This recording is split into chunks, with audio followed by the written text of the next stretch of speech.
J'ai dit on arrête, alors que ça faisait presque 1 an qu'on travaillait là-dessus. J'ai dit on arrête dès le départ. Le problème des gens passionnés quand ils se lancent dans l'entrepreneuriat, c'est que souvent la passion baisse et aussi vite que le chiffre d'affaires qui n'est pas atteint. Quand on lance une entreprise, c'est pas si simple que ça.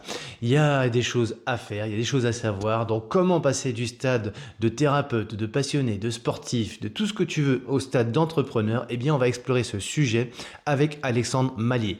Alexandre a une passion très affirmée pour la forme et il veut transmettre cette forme qu'il a en lui pour aider les gens à vivre mieux avec le bon poids de forme aussi. Eh bien, cette entreprise s'appelle Move Your Fit. Comment il est passé du stade de coach à celui d'entrepreneur avec de nombreux salariés. Nombreux d'ailleurs, c'est quoi le point d'équilibre? Comment on gère ses stocks? Comment on gère tout ça? Comment on fait de la vente? Comment on fait de l'acquisition? Comment on scale? Comment aussi on fait du digital? Il nous explique tout ça avec simplicité. Et moi, comme ça m'intéressait, j'ai eu beaucoup de questions à lui poser. J'espère qu'elles correspondront aussi à tes attentes. En tout cas, n'hésite pas à pourquoi pas liker, ça me fera plaisir aussi. Et puis à partager tes commentaires parce qu'on va y répondre à chacun d'entre eux. Très bon épisode, champion de ma vie. Merci Alexandre de m'accueillir dans ton bel écrin. Salut Cyril, bienvenue. Et de nous accueillir, donc tous les champions de leur vie qui sont au micro, tous nous on est au micro, vous êtes dans les oreilles en train de nous écouter. Donc je suis avec Alex Mallier, on t'appelle Alex, on t'appelle Alexandre. Alexandre, Alex, peu importe, moi j'ai pas de... Ouais. Je m'en fous. T'en chiche. Ouais. Moi j'aime pas trop les diminutifs, mais les gens parlent leur prénom. Si on m'appelle Alexandre, c'est très bien, et ça. Alex, ça va aussi. Je suis pas... Tu sais quoi, je vais faire un petit tropisme comme ça en le saluant, c'est Seb Cornette qui est un petit peu, attention à pas faire des comparaisons, mais Sébastien, je l'appelle Sébastien, et il me dit, mais t'es le seul comme ma mère à m'appeler Sébastien. Okay. Donc, c'est pas, ça va.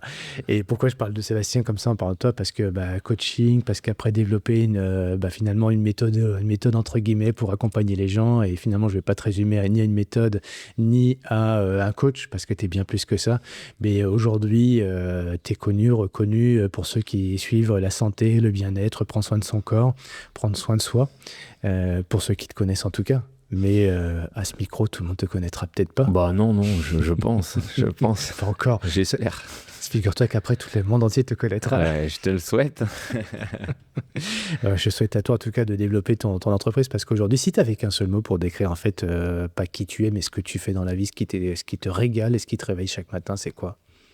Moi, je suis quelqu'un de passionné, puis c'est marrant parce que ce matin, j'ai fait une interview justement pour retracer un petit peu les 10 ans de T12S, qui est notre programme phare, où on a déjà transformé plus de 100 000 personnes grâce à ce programme-là. Combien? 100 000. 100 000. Ouais, c'est un beau programme, et justement, cette année, on fête les 10 ans. Et on a la chance de transformer des vies, de changer des vies, parce qu'on apprend aux gens à bien s'alimenter, à bien faire du sport. Les gens, au début, ils viennent pour nous parce qu'ils ont quelques kilos en trop, et puis ça perçoivent après que l'hygiène de vie et le sport amènent beaucoup, beaucoup plus qu'un simple poids sur la balance. Et donc, du coup, j'ai quand même effectivement la chance déjà de vivre de ma passion, et puis de changer des vies, tout humblement, si je peux parler comme ça. Mais c'est vrai que ce sont les retours des gens, et je pense que quand quelqu'un vient nous voir et après 1 an ou après 2 ans, elle a perdu 40 ou 50 kilos, je pense qu'effectivement, il y a des vies qui peuvent être changées. Oui. Mais si on peut juste résumer à ce que je fais, je suis quelqu'un qui a la chance de vivre de ma passion. Ça fait 20 ans que je fais ce métier-là. Ça fait 20 ans que je suis diplômé, plus de 20 ans que je suis diplômé. J'étais diplômé en 2003. J'ai eu la chance de faire des milliers de choses, je ne sais pas, mais en tout cas beaucoup de choses à travers le fitness, à travers mon métier, que ce soit du côté entrepreneuriat ou du côté sportif. Et je m'éclate. Et puis aujourd'hui, en 2026, je suis toujours autant passionné, donc on essaye de continuer sur cette lancée. Moi, je me réjouis de cette conversation parce qu'on en a déjà une tous les deux, mais qui était plus liée à une passion qui était le trail, la course à pied, et puis quelque part aussi un lieu sur cette planète où tout le monde se concentre à un instant T sur le plus grand événement de trail. C'était à Cham. Tu nous avais fait un débriefing de ton épreuve, mais en fait, moi aujourd'hui, je me réjouis d'autant plus, pas seulement parce qu'on est dans une passion qui peut-être n'a peut-être pas duré. On va en discuter tous les deux, d'ailleurs, faire un peu de teasing sur la suite, parce que tu es un pratiquant, tu parles de sport, tu parles d'entreprise, et tu parles de passion, en fait, et au cœur, de ça? J'ai ce sentiment qu'il y a ce truc d'être utile, en fait. D'aider. Bah, c'est sûr que si on fait les choses, oui, on les fait pour soi, parce qu'on aime développer aussi son entreprise, on aime le challenge d'aller toujours plus haut, et je parle même pas que dans les chiffres d'affaires, je parle vraiment aussi de développer. Moi, si je faisais, ça fait aujourd'hui 18 ans que je suis associé avec Jessica Mellet, c'est quelque chose que l'entrepreneuriat, je le vois toujours en partage, en fait, faire les choses pour moi, et je sais pas, moi, si demain je suis plus avec Jessica, bah, peut-être que je voudrais partager quand même cette aventure entrepreneuriale avec, que ce soit même avec mes collaborateurs. Je me verrais pas, moi, être en solopreneur. Et moi, j'adore mes équipes, mes salariés, et avec qui j'ai envie d'avancer, et c'est pas parce que c'est moi je vais mettre des guillemets, mais le boss, entre guillemets, que c'est moi qui décide tout. J'aime le partage, et j'aime avancer en équipe, en fait.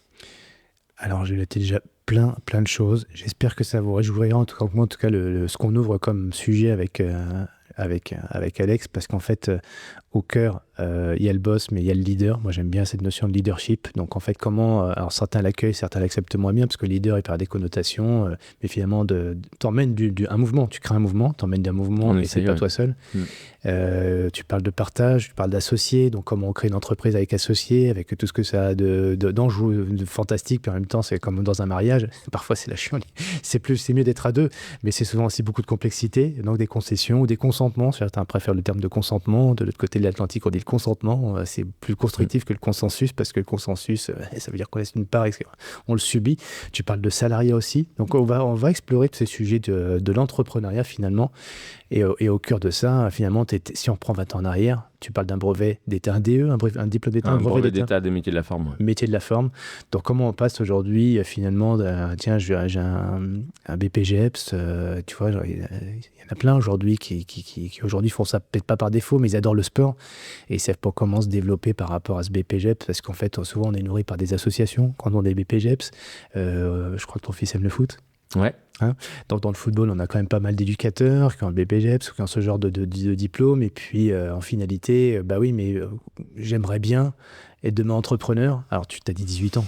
18 ans. Ouais, mais moi, en fait, je crois que je me suis jamais dit j'aimerais bien être entrepreneur. Bah, qu'est-ce que t'aimais, quoi, il y a 20 ans, alors? Tu t'aimais quoi? Dans quoi? C'est le chat, de façon générale. La passion, tu dis ce que tu faisais, mais l'entrepreneuriat, c'était un concept pour toi à l'époque? Bah, pas du tout. En fait, c'est venu... Ça va, le chat? Tu veux passer à la caméra? Le chat s'invite sur le podcast. Et en fait, ça a été des rencontres, et ça a été des opportunités de hasard, parce qu'en fait, moi, j'ai toujours aimé... ce que j'ai aimé, c'est la liberté, en fait. Et donc, du coup, ce qui primait pour moi, même quand j'étais salarié... Alors, tu peux passer devant la caméra, tu peux dire bonjour. Regardez. Et puis, à un moment donné, pour ceux qui regardent la vidéo, tu la mets sur YouTube. Tu pourras le voir, bien sûr. Allez, tu descends le chat. Petit chantier. Alors, ceux qui écoutent sur Spotify, je ne sais où, ils disent j'ai loupé le chat. Il est magnifique, c'est dit. Et oui, la liberté. Ouais, c'est ça. En fait, même quand j'étais salarié, que ce soit, je travaillais au Club Med Gym, j'ai travaillé à 10 ans à Paris, donc Aqua Boulevard, les grosses salles. Et donc, du coup, à chaque fois, parce que moi, je partais tous les week-ends à l'étranger ou en France donner des cours de step, d'aérobic.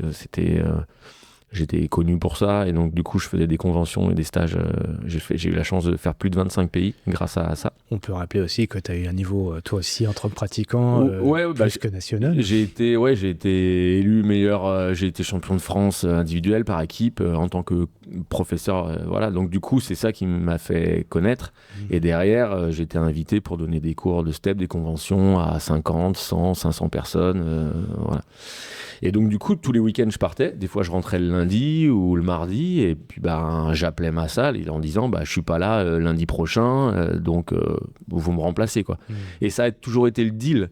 Et donc, du coup, j'ai toujours eu cette liberté, même en étant salarié, cette liberté de l'entrepreneur, entre guillemets, ou le choix de l'entrepreneur. Et donc, du coup, ça passait par là. Ça passait également après par des opportunités où... moi, j'ai fait des DVD qui étaient à la Fnac, au Virgin, mais j'étais pas producteur de ça. Et donc, derrière, je me suis dit, pourquoi nous, on ne pourrait pas produire nous-mêmes nos propres vidéos. Et c'est là qu'on s'est associé avec le groupe Moving à l'époque pour les fitness parks. En fait, en 2009, on a fait les cours virtuels pour les fitness parks. Et c'est ça qui a vraiment commencé, parce qu'on a créé Move Your Fit en 2008, donc ça fait 18 ans aujourd'hui. Et c'est ça vraiment qui a lancé la partie entrepreneur. Mais encore une fois, je me suis pas dit, ah ça y est, j'ai une entreprise, je vais avoir des salariés. Non, pour moi, j'ai je vais même pas dire un complément de revenu, mais j'ai un petit business, un petit side business à côté de mon salariat dans les clubs dans lesquels j'ai travaillé. Et puis, ça me va bien, ça me permet d'avoir un salaire supplémentaire, on avait une voiture dessus, enfin voilà, on avait des avantages, mais on n'était que deux, Jessica et moi, et voilà, c'était très bien. Mais j'étais pas du tout en mode entrepreneur, je vais faire des choses grands, je vais embaucher, pas du tout. Alors, on va y revenir justement sur cette période-là pour savoir d'où tu viens.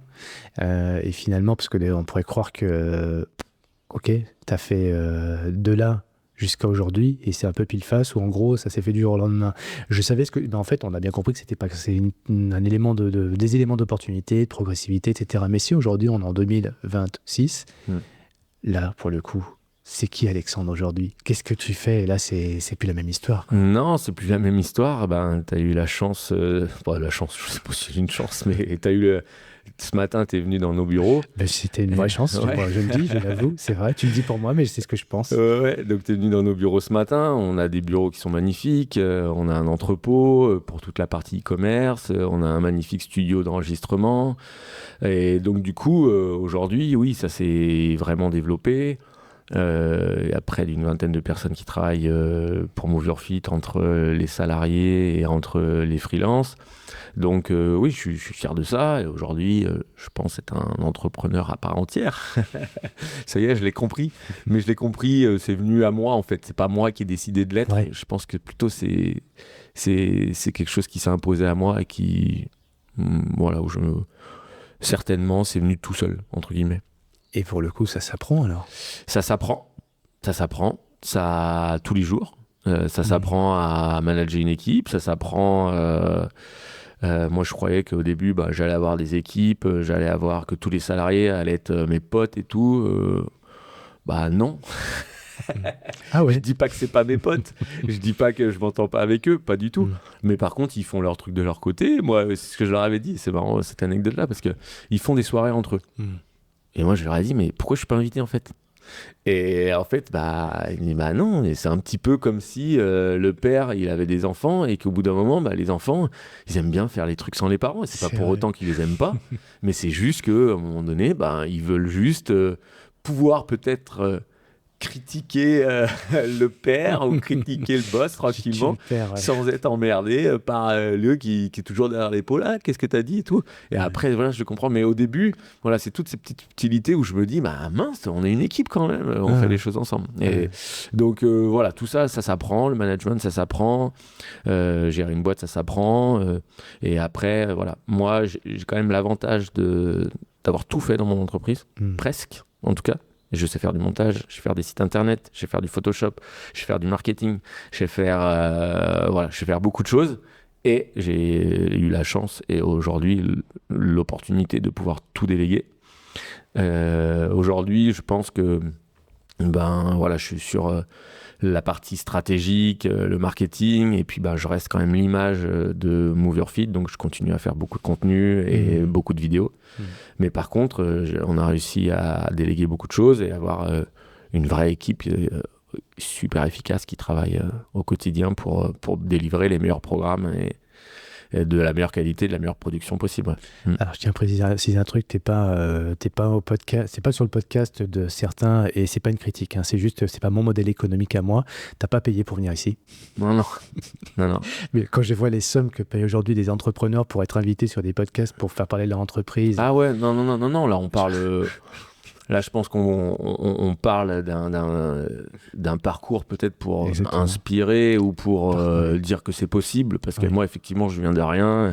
J'aime bien le dire dans les interviews que j'ai fait, mais j'ai fait 5 années de lycée. J'ai fait 2 secondes, 2 termes. J'ai redoublé mon bac et tout. Donc, à un moment donné, je suis allé la chercher. Mais c'est parce que le modèle classique, peut-être, ne me correspondait pas forcément.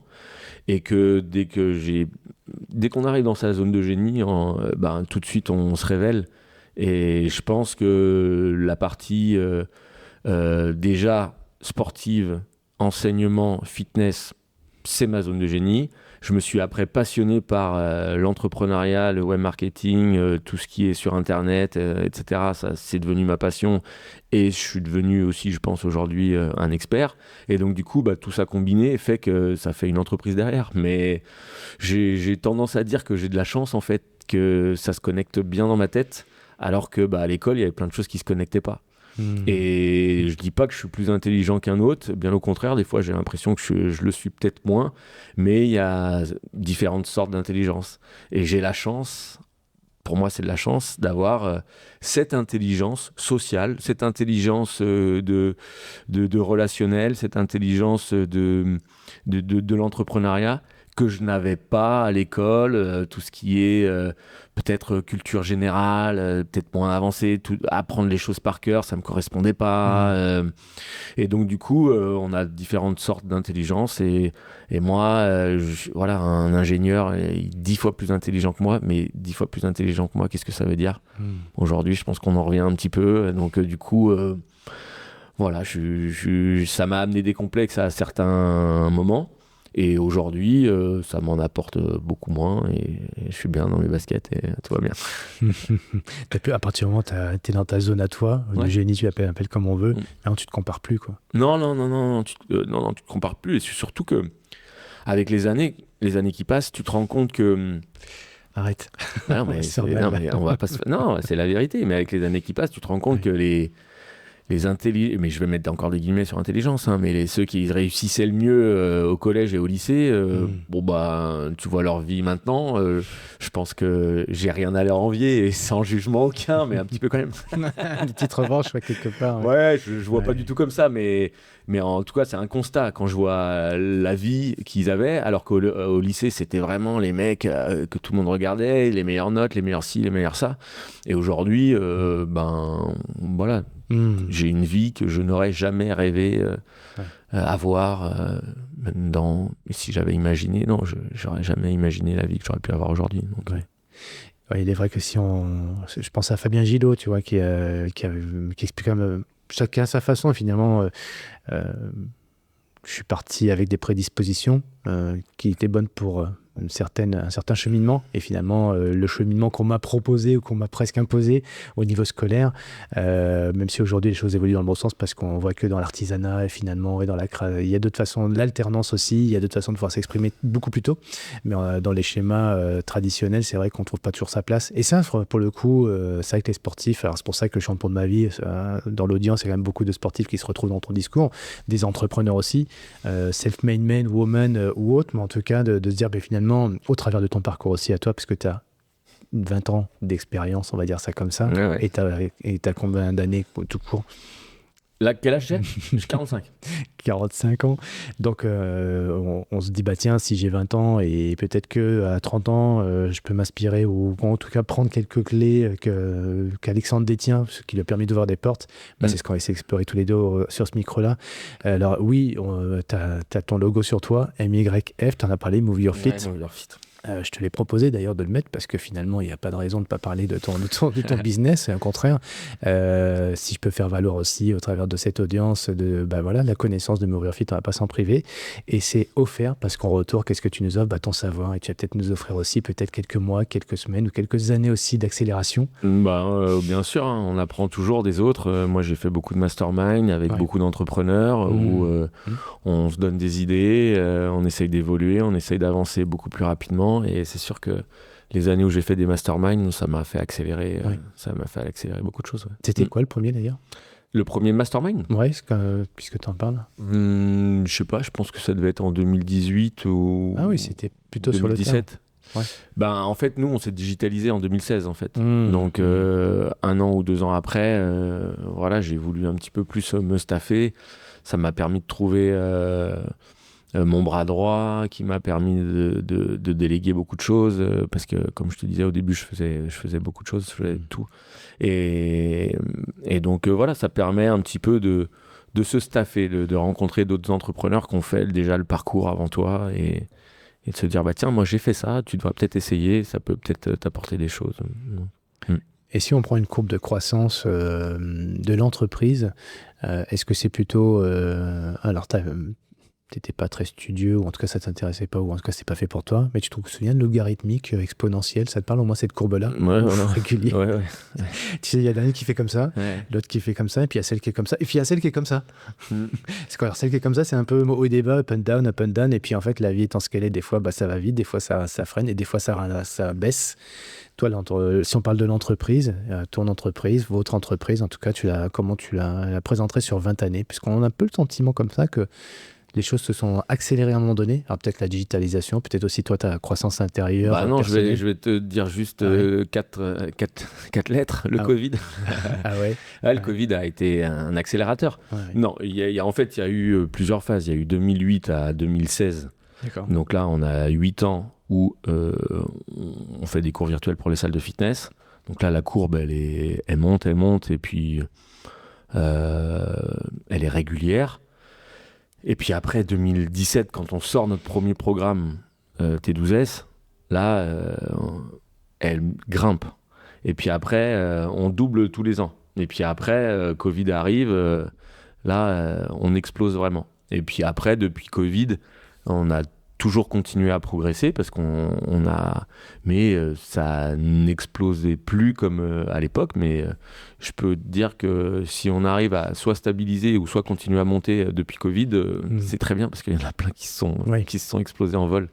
Mais oui. Donc non, ça a toujours été. De toute façon, l'entrepreneuriat, je reste convaincu que c'est une boule de neige et si tu l'entretiens bien, si tu l'alimentes bien régulièrement, avec les bons ingrédients aussi, parce que si tu fais de la même merde, ça va pas avancer, quoi qu'il arrive.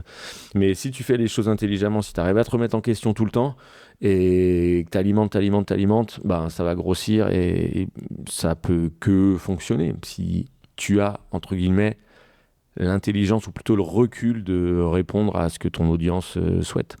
Moi, quand j'ai commencé en 2016 ou 2017, j'étais persuadé, j'étais convaincu qu'on était parti pour les 10 prochaines années et que c'est tranquille, c'est billard, quoi.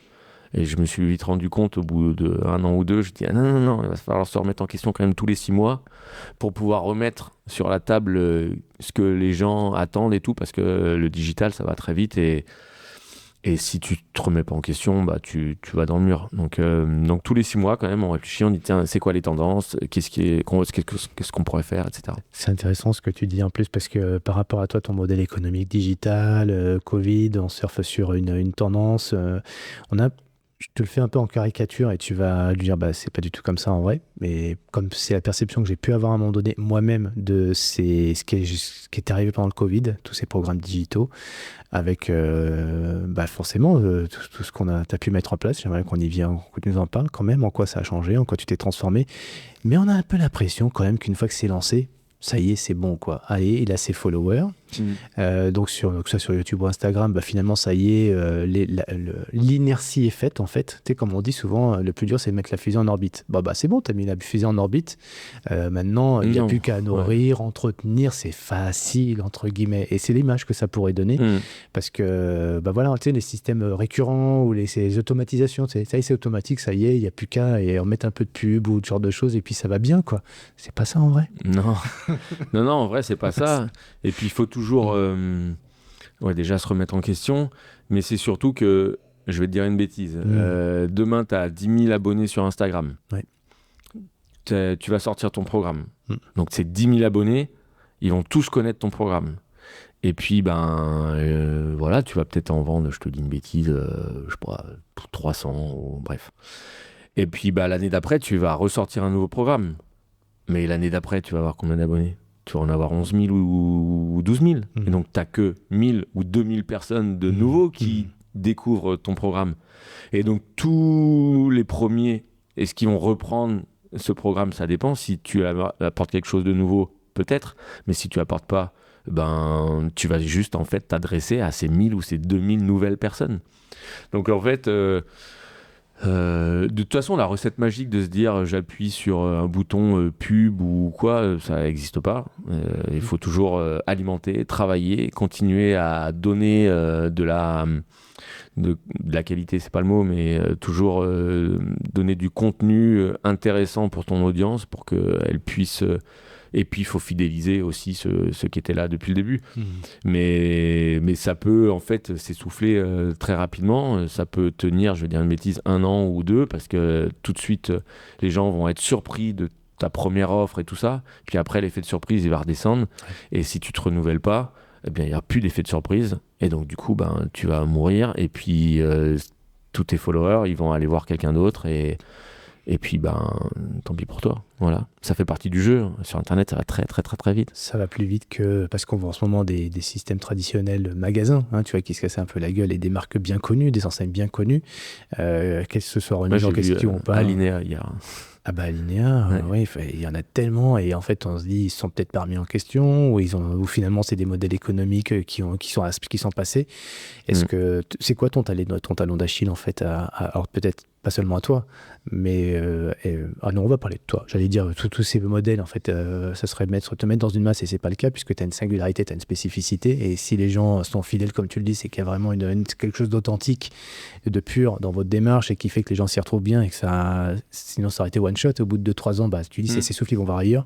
Mais est-ce que ce serait quoi aujourd'hui quand même ton ou votre talon d'Achille sur lequel toi tu es vigilant? En tout cas tu dis demain il faut être vraiment vraiment vigilant là-dessus. C'était le point. À part le Covid pour le coup c'est plutôt bon, mais une guerre je sais pas, mais c'est surtout se dire que tout est acquis, que tout est que et puis en plus l'audience, en fait, elle va vieillir aussi avec toi. Ouais. Et donc, du coup, derrière, est-ce que moi, je continue à entretenir mon audience, ou alors est-ce que je vais chercher du plus jeune? Mais si je vais chercher du plus jeune, peut-être que sur Internet, il y a d'autres jeunes qui sont plus, entre guillemets, représentatifs que moi. Et donc, est-ce que la personne de 20-25 ans, elle va s'intéresser à moi, qui est 45 piges, pour faire du sport et tout ça? Donc, est-ce que moi, je vais pas mettre d'autres coachs à ma place pour entretenir et aller chercher une autre audience? Voilà, il y a plein de... C'est ce qu'on a commencé déjà à faire un petit peu. Faut être vigilant sur...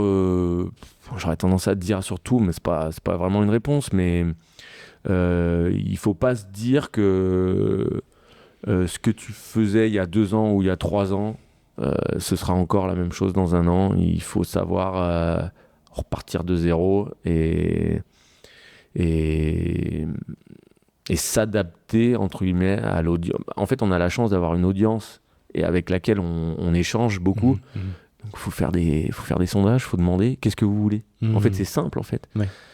Nous, on discute tous les jours avec Instagram, les groupes Facebook, sur YouTube et tout.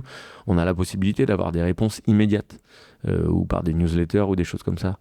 Donc du coup, c'est assez facile, entre guillemets, de répondre à leurs attentes, en fait. Moi, je rebondis peut-être parce que ma réponse spontanée par rapport à ma propre question, concernant finalement des entreprises qui sont très liées au branding personnel. Si toi, demain, ton corps, quand même, c'est ton capital, j'imagine. Tu dis... Voilà, prenez soin de vous et de votre corps, etc., et bougez, d'être en mouvement. Si demain ton propre corps avait un souci, ou si toi-même tu avais un souci, ou Jessica d'ailleurs, est-ce que c'est ça le talon d'Achille d'une entreprise comme la tienne? Oui, ça peut éventuellement. Aujourd'hui, je sais que les gens, ils attendent quand même beaucoup de nous. Ouais. Mais moi, j'y pense même pas en fait. Tu penses pas? Non, j'y pense pas. Parce que je sais très bien que le jour où moi, déjà, quand j'aurai plus envie, je pourrais coacher ou manager d'autres gens pour être sur le devant de la scène à ma place. Et 2, si vraiment je m'étais malade, handicapé ou quoi, où je pourrais plus faire vraiment ce que je fais, je trouverais d'autres solutions et peut-être que cette faiblesse-là deviendrait une force derrière parce que je réussirais à rebondir. Ça me met une question dans la question, en fait, ce que je suis en train de te... Parce qu'en fait, là, je vais poser la question autrement. Est-ce que Move Your Feet, en fait, est devenu plus fort que Seb et... Pourquoi Seb et Alex et Jessica? Parce qu'en fait, c'est ça, finalement. Pas aujourd'hui, non, mais c'est ton objectif de rendre la marque plus forte que, finalement, le branding personnel? Quand je le déciderai, ouais. D'accord. Pour l'instant, j'ai pas décidé. D'accord. Mais quand je le déciderai, ouais. Et il faudra une bascule progressive. Ça ne pourra pas se faire du jour au lendemain. D'accord, donc tu es même dans une logique d'entrepreneur qui dit à un moment donné aussi, l'entreprise, il y aura une succession, il y aura une transmission, elle continuera parce qu'il y aura des clients, des prestataires, des partenaires, des salariés, et indépendamment de toi, elle va continuer. Ouais, c'est ça.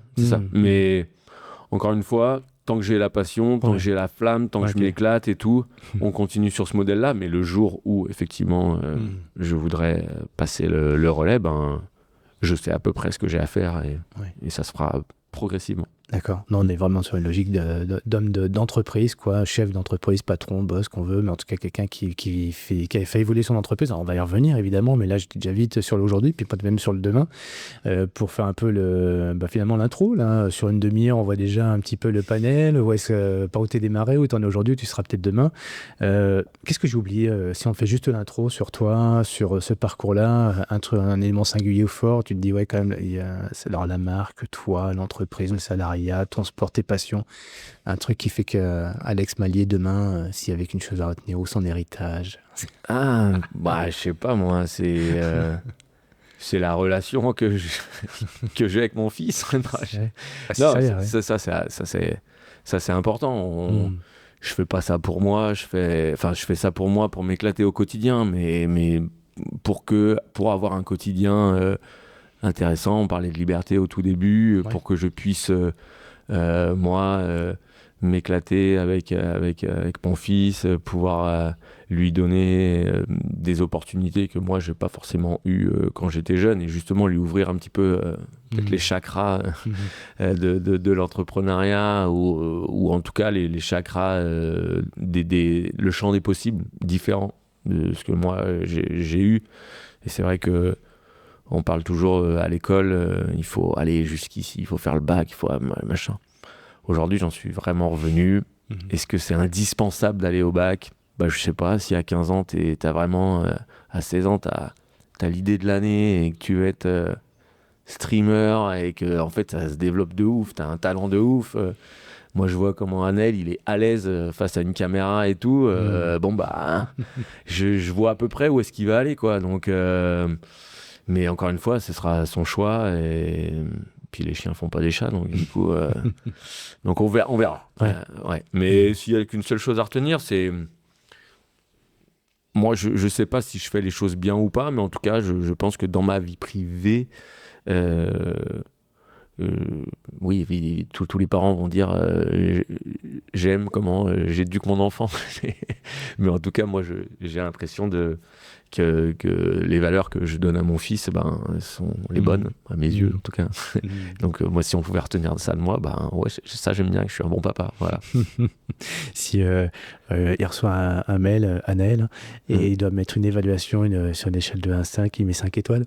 Je pense.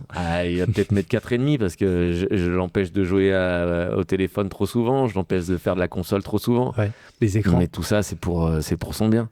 Ouais. Et donc du coup... il pourra peut-être dire là à l'instant T, il me fait chier mon père, mais dans 15 ans, il me remerciera. Comment, tiens, d'ailleurs, tu gères cette situation où forcément, on sait en tout cas que les écrans, c'est pas forcément bien, et puis aujourd'hui, on nous éduque de plus en plus là-dessus quand même. Enfin, on nous sensibilise, éduque, je sais pas, mais sensibilise là-dessus.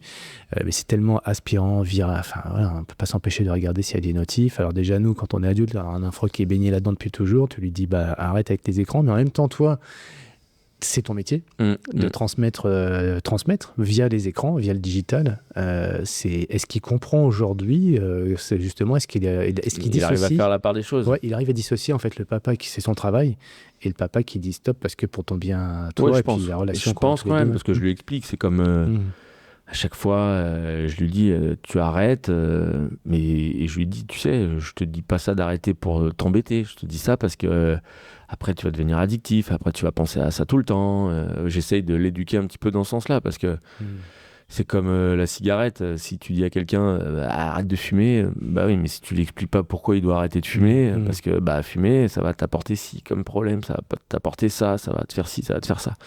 Et donc du coup, essayer de l'éduquer et lui faire comprendre. À chaque fois, quand on dit quelque chose à quelqu'un, il faut expliquer pourquoi, parce que sinon, si on interdit, il va aller vers l'interdit.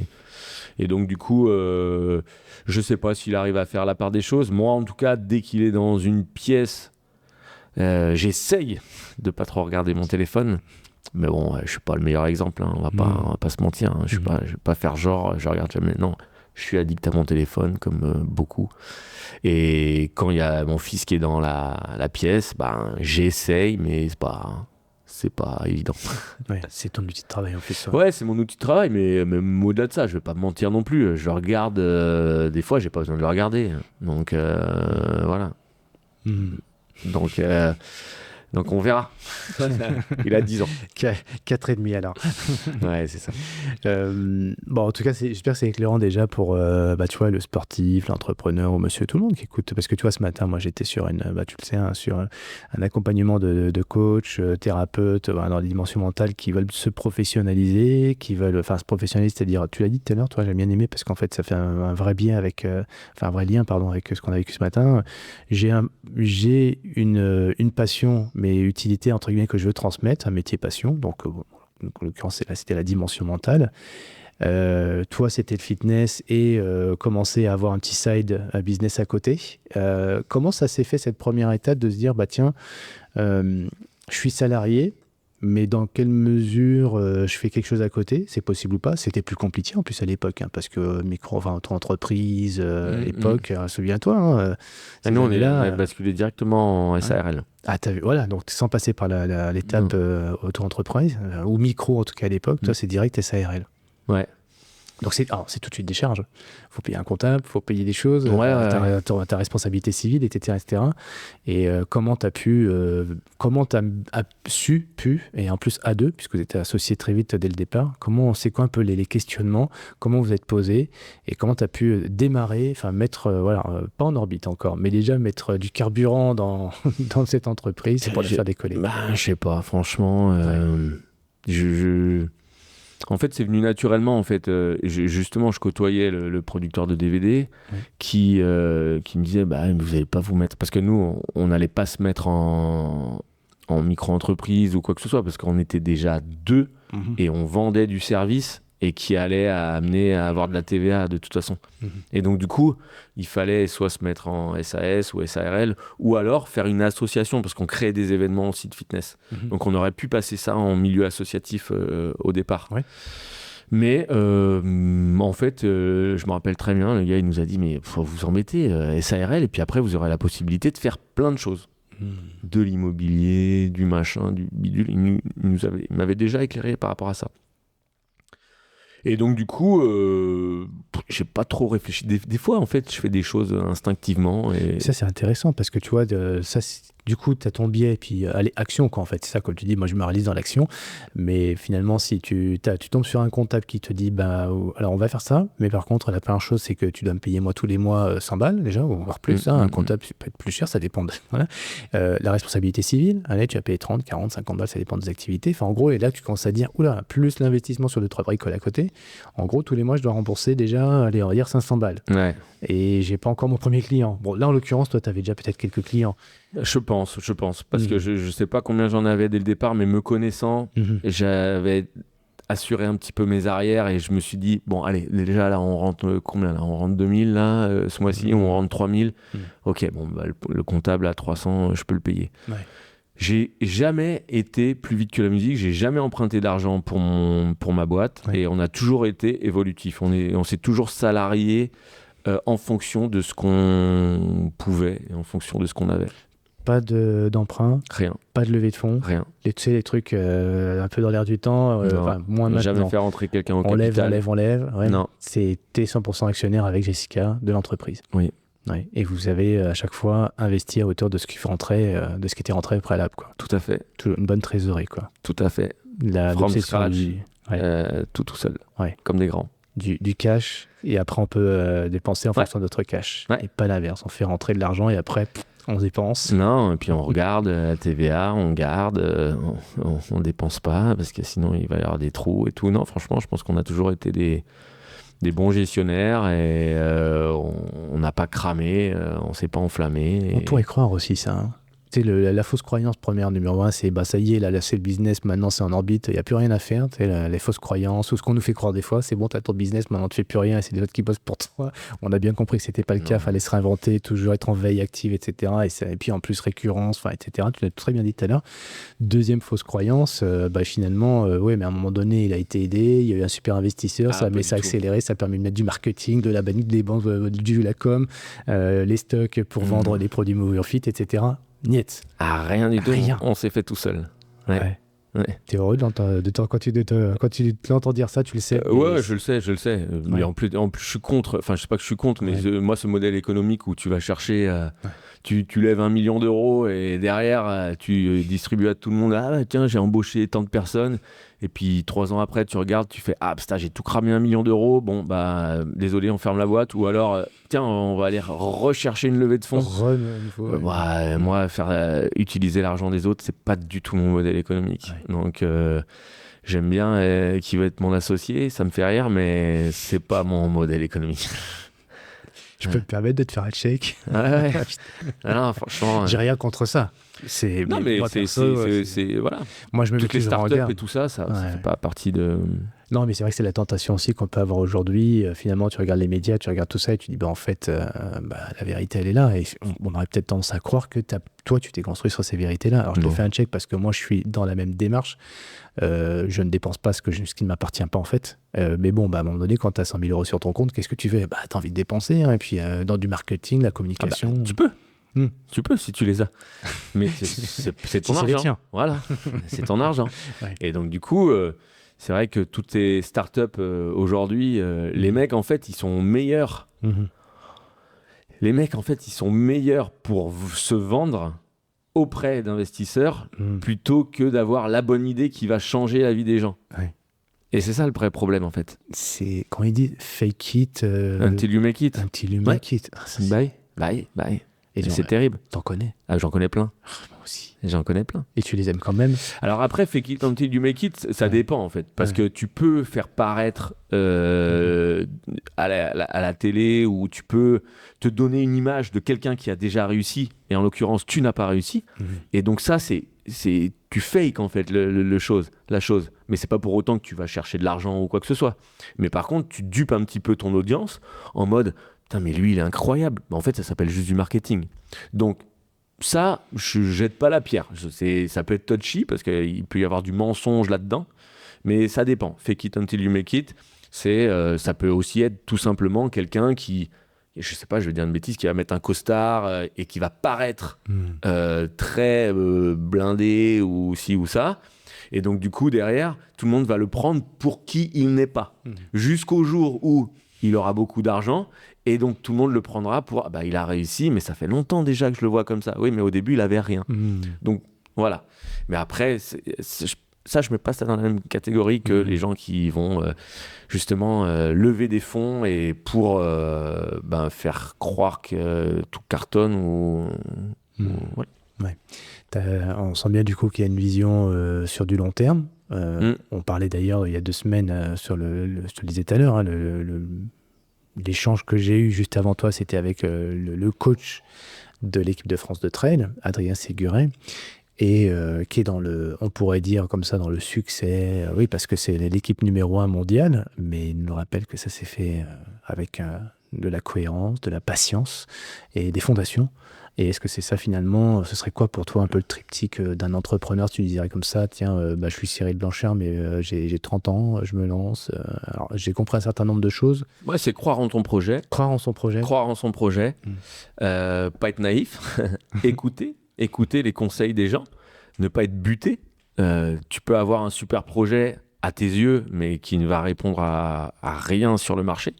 Donc du coup, il faut quand même être, comme dirait Jean-Claude Van Damme, aware, pour écouter un petit peu tout ce qui se dit. Et puis, une fois que tu as l'idée, une fois que tu y crois, une fois que tu es convaincu, jamais lâcher. Et ça va te débloquer à un moment donné. Tu vas mettre 3 mois, 6 mois, 1 an, 2 ans, 3 ans. Et au bout d'un moment, la boule, elle va prendre. Et j'en connais plein, des gens comme ça qui ont jamais lâché. Tu penses à qui? Bah, là, comme ça, parce que j'ai regardé la vidéo de Paul Donat, là, le mec qui fait du MMA. C'est un petit jeune. Et je suis tombé sur sa vidéo YouTube un petit peu de son parcours. Et le gars, il a pas lâché. Là, je crois qu'il a, je vais dire une bêtise, il a peut-être 25 ans ou 26 ans. Et en fait, tu voyais déjà que dans son parcours, il est allé faire un stage en Angleterre ou en Irlande dans un centre qui était très connu. Et en fait, il avait dit à ses parents que il allait faire un stage linguistique d'1 an, mais en fait, c'était juste pour s'entraîner dans le centre de McGregor. Et donc, du coup, on voit que sur son parcours, il a mis plein de pions petit à petit pour atteindre son objectif. Aujourd'hui, il est professionnel depuis 1 an. Il a fait, sur son parcours, il a été dans les vidéos avec Ibra TV, machin, qui l'ont fait un petit peu exploser et tout. Mais en fait, moi, le MMA, j'aime ça comme je n'aime pas ça, tu vois. C'est-à-dire que je regarde les combats, mais en fait, ça me dégoûte les gens qui tapent les uns sur les autres. Je trouve ça... Comment tu peux, quelqu'un qui est par terre, continuer à le tabasser? Ça, c'est bon, ça, c'est un autre débat. Mais tout ça pour dire que ce petit jeune-là, j'ai vu sa passion et j'ai vu sa détermination. Une fois que tu as la détermination, une fois que tu as la passion, une fois que tu es convaincu de toi, il a jamais lâché l'affaire. Et je pense que plus d'une fois, il aurait pu lâcher, justement. Il a jamais lâché. Aujourd'hui, il est professionnel, il vit de sa passion. Et je pense que c'est le meilleur exemple de réussite, c'est de ne jamais lâcher. Alors c'est facile. Je pense pas que ce soit donné à tout le monde. Je pense pas que ce soit donné à tout le monde. L'entrepreneuriat, la réussite, je vais mettre des guillemets sur réussite pour ceux qui nous écoutent en podcast. Mais ça dépend de l'échelle que tu veux y donner, parce que moi, je te dis une bêtise, moi, je pense avoir réussi, entre guillemets, ou je suis en train de réussir ma vie. J'aime bien la vie que j'ai. Oui. Voilà, ça me plaît bien. Et peut-être que je vais aller voir quelqu'un et qui va me dire je suis en train de réussir, enfin moi j'adore ma vie, j'ai du succès, et alors que moi je vais trouver ça nul parce que c'est pas foufou, tes chiffres sont pas foufou, voilà. Mais après on a tous chacun notre notion de réussite, notre notion de succès, et moi je reste convaincu que il y a plus de 15 ans, quand j'étais pas dans le digital et tout ça, je suis presque sûr que j'avais le même discours que j'ai aujourd'hui.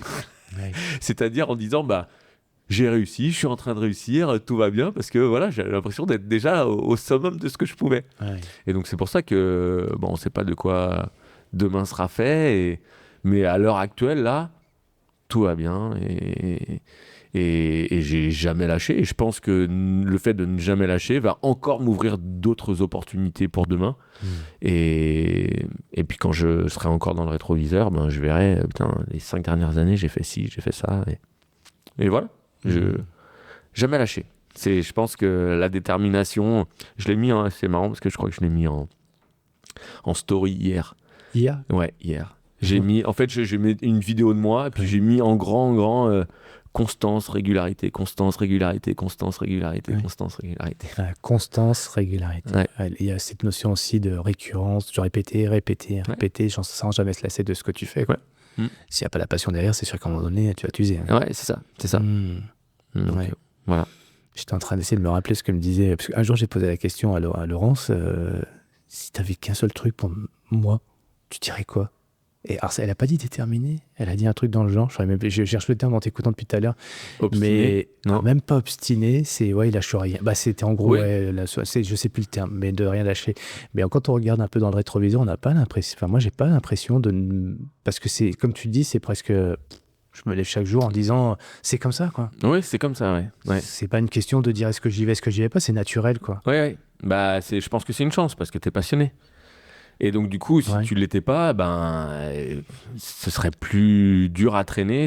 Comment t'as trouvé ta passion, toi? T'es tombé dessus? Ouais, je suis tombé dessus, ouais. Ouais, je pense que c'est une chance, en fait. J'ai toujours voulu être dans le sport.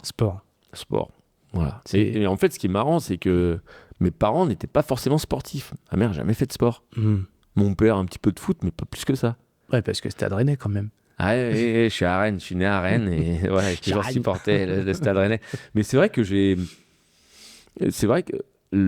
autant moi je dis avec Annelle, je fais beaucoup de sport, je l'éduque dans ce sens-là et tout, mais moi, mes parents, pas plus que ça. On faisait de la randonnée l'été, c'est tout. Mais par contre, ils m'ont mis au sport. À 5 ans, c'était le sport, le judo, qui est le seul sport qui commençait à cet âge-là, à cette époque-là. Donc du coup, mon père, j'étais un petit peu turbulent et il m'a mis au judo. Et par contre, pour lui, c'était important que j'en fasse. Et donc, du coup, après, à un moment donné, j'ai voulu être prof de judo. Ça, c'est pas fait. Les fameux ligaments croisés. Et puis, quand j'ai vu sur un journal, prof, diplôme, brevet d'état des métiers de la forme, fitness, où tu vas faire du step. Et donc, le step, c'était quoi? C'était un mélange de sport et de musique. Et moi, j'ai toujours aimé la musique. J'ai fait un petit peu de guitare, un petit peu de piano, tout ça. Et donc, du coup, c'était génial. Et donc là, j'ai eu une révélation par rapport à ce sport-là. Je sais pas si c'est un sport, mais en tout cas par rapport à ce métier. Et donc, c'est venu à moi, comme ça, naturellement. Il me vient un truc en tête. C'est perso d'ailleurs, ce que je vais te demander. Alors, n'écoutez pas, ça ne vous intéressera pas, puisque c'est entre Alexandre et moi, on se connaît depuis 3 ans. Mais moi, j'ai une frustration. Je me dis en t'écoutant, on a beaucoup de points en commun, sport, etc. Le judo, moi, j'en ai fait qu'une année. Mais c'était à cause des acariens, je faisais de l'asthme. Bref, mais je voudrais vous faire participer un petit peu à cet échange avec Alex, parce qu'en fait, il y a un truc qui est assez fort chez toi. Tu vas me dire comment tu réagis par rapport à ce que je te dis, c'est ce côté focus, concentration. Moi, j'ai le secret espoir, et je crois même fait dire assez directement, peut-être indirectement, en tout cas, putain, j'aimerais tellement être plus avec toi, partager plus de moments avec toi, parce qu'en fait, tu as un mindset de dingue, je pense que je peux me nourrir vachement de toi, et je pense Merci. que je peux, j'espérais pouvoir te nourrir aussi sur d'autres sujets, tu vois. Et en fait, je pense que tu as une qualité que je n'ai pas, c'est cette capacité de concentration sur ce que tu fais. Et moi, je suis beaucoup plus dispersé, en fait. Donc là, ça permet peut-être aux auditeurs aussi de se positionner, tu vois, parce qu'il y en a qui aiment la diversification, tu sais, les journées qui se ressemblent pas. Alors, je pense pas que tes journées se ressemblent. Hein. Non. Mais pour autant, dans la façon de développer son business, je pense que toi, tu as été plus focus. Et toi, tu dis déterminé, moi aussi. Mais... Ou discipliné. Ouais, peut-être discipliné. Mais tu es vraiment dans ce côté, non, il y a plein d'autres opportunités, plein d'autres possibilités. Et je pense qu'il y a plein de tentations pour faire d'autres choses. Et moi, je me laisse tenter par ça personnellement, tu vois, parce que trop bien, demain, je vais faire ça, et puis après, je ferai ça. Et en plus, j'ai un sentiment, peut-être c'est par rapport à une peur, d'être plus stable dans mes activités parce que j'en ai plusieurs. Et toi, tu es pour focus. Alors, ça m'a peiné parce que j'ai dit merde, avec Alex, on ne sait pas assez régulièrement. J'aimerais. Mais par contre, tu as une grande qualité, c'est que dès qu'on t'envoie un message, tu réponds. Et ça, je te remercie pour ça. Parce que ça se voit que tu es connecté pour le coup. Ouais, mais sans parler, ça se voit. Mais en fait, moi, je pars toujours du principe où si ça te prend moins de 2 minutes à faire quelque chose, tu réponds tout de suite et comme ça. Je te remercie, moi, personnellement, pour ça, en tout cas. Et preuve de ta connexion avec l'humain, en fait. Hein. C'est pas le téléphone, ça, c'est qu'un outil. Mais comment tu fais, toi, Alors, est-ce que tu es OK avec l'idée qu'effectivement, tu as réussi à te focuser sur ton activité et à pas trop de disperser, ou si tu t'étais comment dire, si tu as diversifié sur certaines choses, comment? Parce que tu as une diversification, il suffit qu'avoir tes bureaux, il n'y a pas que du service, il y a du produit, etc. Oui, mais on s'est diversifié dans l'entreprise. Dans l'entreprise. J'aurais pu partir dans l'influence. Oui. J'ai plein d'opportunités tous les jours. Des conférences. Ou des conférences. Oui, en fait, il y a plein de choses qui sont possibles. Mais est-ce que ma question principale à chaque fois, c'est est-ce que ça va servir ma boîte? Ouais. Et souvent, la réponse, elle est non. Est-ce que si je vais parler de telle ou telle chose, si je vais prendre mon temps, alors ouais, peut-être que ça va me faire kiffer, mais alors peut-être que dans 6 mois ou dans 1 an, je vais aller faire plein de conférences. Et l'autre fois, je suis allé à l'île Maurice l'année dernière, j'avais 150 expats entrepreneurs devant moi, c'était génial, tu vois, c'était une bonne expérience. Je l'ai fait. Mais de là à développer un business autour de ça et que ce soit mon quotidien, aujourd'hui, non. Mais peut-être peut-être que ça le deviendra. Et aujourd'hui, ce qui a fait la force et la réussite, entre guillemets, c'est le fait d'être focus sur nos objectifs OK, à chaque fois, de toute façon, la réponse, la question, c'était est-ce que ça sert Move Your Fit ? Si je fais tel projet, est-ce que ça sert Move Your Fit ? Si je fais tel projet, est-ce que ça va me prendre plus de temps que ce que... Aujourd'hui, est-ce que j'ai envie de dégager du temps pour ce projet-là ? Des fois, on a plein d'idées. Des fois, on dit tiens, on va faire une tournée, j'ai envie de louer un bus, j'ai envie de faire ci, j'ai envie de faire ça. OK, mais ça va me prendre une semaine complète. Est-ce que moi, j'ai envie d'être loin de mon fils pendant une semaine complète ? Non. Et donc, du coup, je ne fais pas. Donc, il y a ça, mais il y a aussi toute la partie influence, parce que c'est vrai qu'aujourd'hui, on a 1 million d'abonnés sur YouTube. Là, j'ai 400 000 sur Instagram. Tu l'as fait le million ?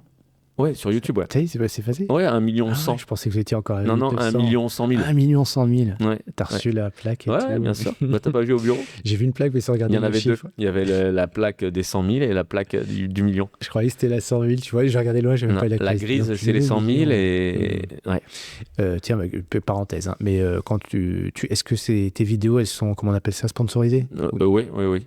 D'accord, en plus de vos contenus, elles sont sponsorisées. Oui, il y a D'accord. des vidéos avant. Voilà, pas pendant, parce que comme on fait des exercices, Oui. on les enlève pendant. Mais avant, oui, souvent, il y a des vidéos, il y a des pubs. D'accord, donc aussi il y a une partie de votre activité qui est liée aussi à ce qu'on appelle comment, soit des collaborations, la publicité. Non, c'est pas des collaborations, c'est YouTube qui met sa vidéo, qui met les pubs qu'il veut devant, voilà, c'est tout. D'accord, juste encore peut-être préciser dans la parenthèse, si on parle d'Instagram, pareil, en termes de... Est-ce que vous communiquez que sur toi et vous, enfin vous, quand je dis toi... Jessica a son Instagram, moi j'ai mon Instagram, Voilà. Move Your Fit a son Instagram. Toutes les marques e-commerce ont leur Instagram aussi. Tu ne mets pas de partenariat avec d'autres marques, tout est au service des Move Your Fit ? Aujourd'hui, oui. Voilà, aujourd'hui. Ouais. Peut-être demain, c'est des réflexions. Mais aujourd'hui, en fait, vous vous dites pas, tiens, il n'y a pas une partie de votre chiffre d'affaires qui est liée aussi à des collaborations avec d'autres marques ou d'autres. Non, on avait fait une collaboration avec Boulanger il y a 4-5 ans peut-être. Les magasins de. Pas les boulangers. Non, pas les boulangeries. Non, les magasins d'électroménager. Ouais. On avait fait une capsule pour eux. Mais sinon, non. En fait, nous, on a nos marques de compléments alimentaires, de thé, etc. Et donc, en fait, si on commence à rentrer là-dedans, on se dit qu'on va être des panneaux publicitaires et on se dit qu'on va défocuser le message. Et je pense qu'on a suffisamment de choses à promouvoir à travers tous nos programmes et à travers toute notre partie e-commerce pour aller chercher d'autres partenariats. Alors, c'était une parenthèse, mais qui, pour moi, je pense, va avoir son importance, parce que là aussi, ça peut être une tentation pour des entrepreneurs ou des entreprises de dire, finalement, je vais avoir X milliers d'euros de contrats avec telle marque et telle marque. Je pense à un truc qui n'a rien à voir, c'est la clinique du coureur, tu vois, avec le modèle économique de formation en France et puis au Québec avec Blaise. Et en fait, lui, il n'y a aucun partenariat avec une marque pour des bonnes raisons, parce qu'en fait, il ne veut pas qu'il y ait de billets commerciaux, mais en même temps, je pense que ça sert aussi sa propre marque. Et c'est un choix, on pourrait le critiquer, dire c'est bien, c'est pas bien, c'est pas le sujet, mais toi, en tout cas, c'est dire je suis focus sur ma marque et c'est au service de Move Your Fit. Et donc, pour pas se diluer et finalement brouiller les pistes, vous avez aussi fait une intégration de marques produits en plus des services avec le même label Move Your Fit. Après, demain, j'ai Nike qui me propose 1 million d'euros. On réfléchit. Hein. Non, mais voilà, je suis évidemment pas fermé. Ouais. Je dis juste que toutes les opportunités et moi, ma façon de communiquer ne va pas dans ce sens aujourd'hui. Quelques chiffres clés à partager ou tout est secret ? Ouais, on partage pas trop, aujourd'hui, nos chiffres publiquement. D'accord. Ouais. Ok. Hormis ceux de YouTube ou d'Instagram. Ouais, voilà. Ça, c'est les abonnés, mais. Ouais. D'accord. Si on parle de chiffres clés, on peut dire le nombre de salariés, tu l'as dit, avec les freelances, c'est une vingtaine de personnes. Ouais. Qu'est-ce qui nous permet aussi de cerner un petit peu, parce qu'on parle de millions d'euros en termes de chiffre d'affaires.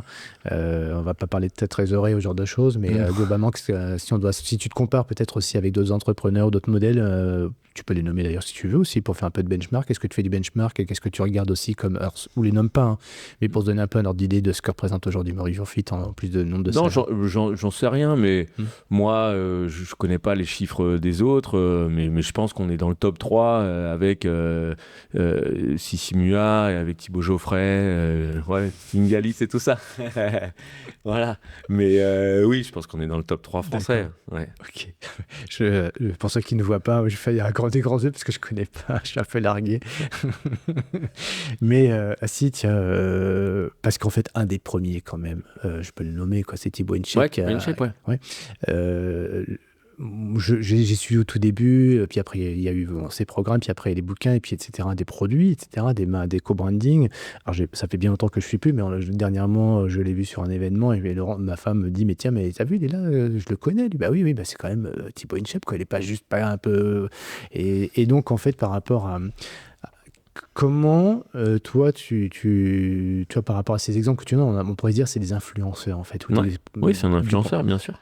Et à partir de quel moment, toi, tu te dis, alors peut-être aussi, tu amènes du contenu, hein, tu es un youtubeur, influenceur, entrepreneur, etc. Mais pour l'instant, on n'a parlé que d'entrepreneurs, finalement. Est-ce qu'il y a encore des gens aujourd'hui dans leur image? Alex Malier, c'est quoi? C'est un gars qui fait du fitness, un gars qui fait du sport, c'est un youtubeur, c'est un influenceur. C'est quoi le retour que tu as, l'image que tu as en contre-retour? Moi, je pense que je suis coach sportif. Tu es coach sportif. Voilà. D'accord. Je suis coach sportif. Il y en a plein qui ne voient pas la partie entrepreneuriat, je pense. Moi, comme je disais, j'ai 400 000 abonnés sur Instagram. C'est les gens qui viennent me voir. Tu regardes mon contenu, je parle pas d'autre chose que de sport. Et donc, du coup, je mets des exercices pour faire du sport à la maison. Et les gens, ils viennent me voir pour ça. Et je leur amène pas autre chose. De temps en temps, je vais mettre un petit vlog d'un petit trail. Je vais parler un petit peu de mon Ironman là, que je suis en train de préparer. Ça va tourner autour du sport, mais par contre, toute la partie entrepreneuriale, ça ne les intéresse pas et ça ne m'intéresse pas de communiquer là-dessus parce que c'est pas... Les gens ne viennent pas pour ça, en fait. Et ça les intéresse de savoir que tu fais un Ironman ou que tu fais un peu de vlog comme ça? Ouais, je pense parce que, en fait, je suis ce que je demande aux autres d'être. Ouais. Tu comprends? Ma phrase est française. Moi, je l'aperçois en disant tu n'étais pas autrement que ce qu'on voit sur les réseaux, c'est que c'est ta vie, quoi. C'est comme ça. Ouais, et puis c'est surtout, moi, je dis aux autres qu'il faut se dépasser, qu'il faut aller se challenger, qu'il faut aller sortir de sa zone de confort, qu'il faut être le champion de sa vie. Et donc, du coup, moi, si je suis dans mon canapé toute la journée à bouffer de la merde, ils vont se dire, bon, c'est quoi ce coach en carton, quoi? Donc, moi, je ne fais pas ces challenges pour ça, mais je suis réellement ce que je demande aux autres d'être. Je joue pas un rôle, en fait. Et donc, du coup, je pense que c'est ça ce que les gens aiment. Ouais. Voilà. Pourquoi un Ironman? Pourquoi un Ironman? Parce que je pense que... j'avais fait le tour dans le trail, pas du tout. J'avais envie d'une petite pause, un petit changement. Et en fait, comme je me suis fait une cheville, en fait, il y a de ça un peu plus d'un an. Et quand je me suis fait la cheville, j'ai commencé à faire du vélo, j'ai commencé à nager. Et en janvier, février de l'année dernière, je sentais bien que la graine, elle était déjà plantée. Et je me dis, Alex, là, tu es en train de nager, tu es en train de faire du vélo. Il y a quelque chose qui va se passer. Et donc, du coup, ça n'a pas loupé. Et puis, je me suis inscrit l'été dernier pour l'Ironman du Texas le 18 avril prochain. Je ne sais pas quand est-ce que ce podcast va sortir, mais il sera sorti avant. Il sera sorti avant. Donc, tu vois, venez m'encourager, venez donner de la force, parce que la prépa, ça me saoule. Ouais, c'est chronophage. Hein, non, je dis pas que ça me saoule. J'adore, mais j'aime avoir la liberté de choisir mon entraînement. Et là, aujourd'hui, je sens que je suis contraint parce que j'ai mon training à la semaine, je dois faire mes 4 heures de vélo, je dois faire mon heure et demie de machin. Et donc, du coup, je peux pas partir en vacances comme je pourrais. Je peux pas faire 3-4 jours. Ou alors, si je me fais 3-4 jours quelque part en week-end, il faut quand même que j'intègre mon entraînement. Et juste pour ça me saoule. Quand je suis dedans, je suis content. Quand je suis dans mon quotidien et tout, je suis content de le faire. Là, je viens de faire 17 bornes là, tout à l'heure avant que tu arrives. J'étais content, c'est cool. Mais passer un petit week-end et tout, profiter, samedi, dimanche, il faut quand même que j'arrive à caler quelque chose, quoi. Et voilà, donc j'ai juste hâte que ça se finisse par rapport à ça. Mais sinon, je suis content de la progression, je suis content de l'investissement, je suis content de tous les progrès que je fais, ça j'adore.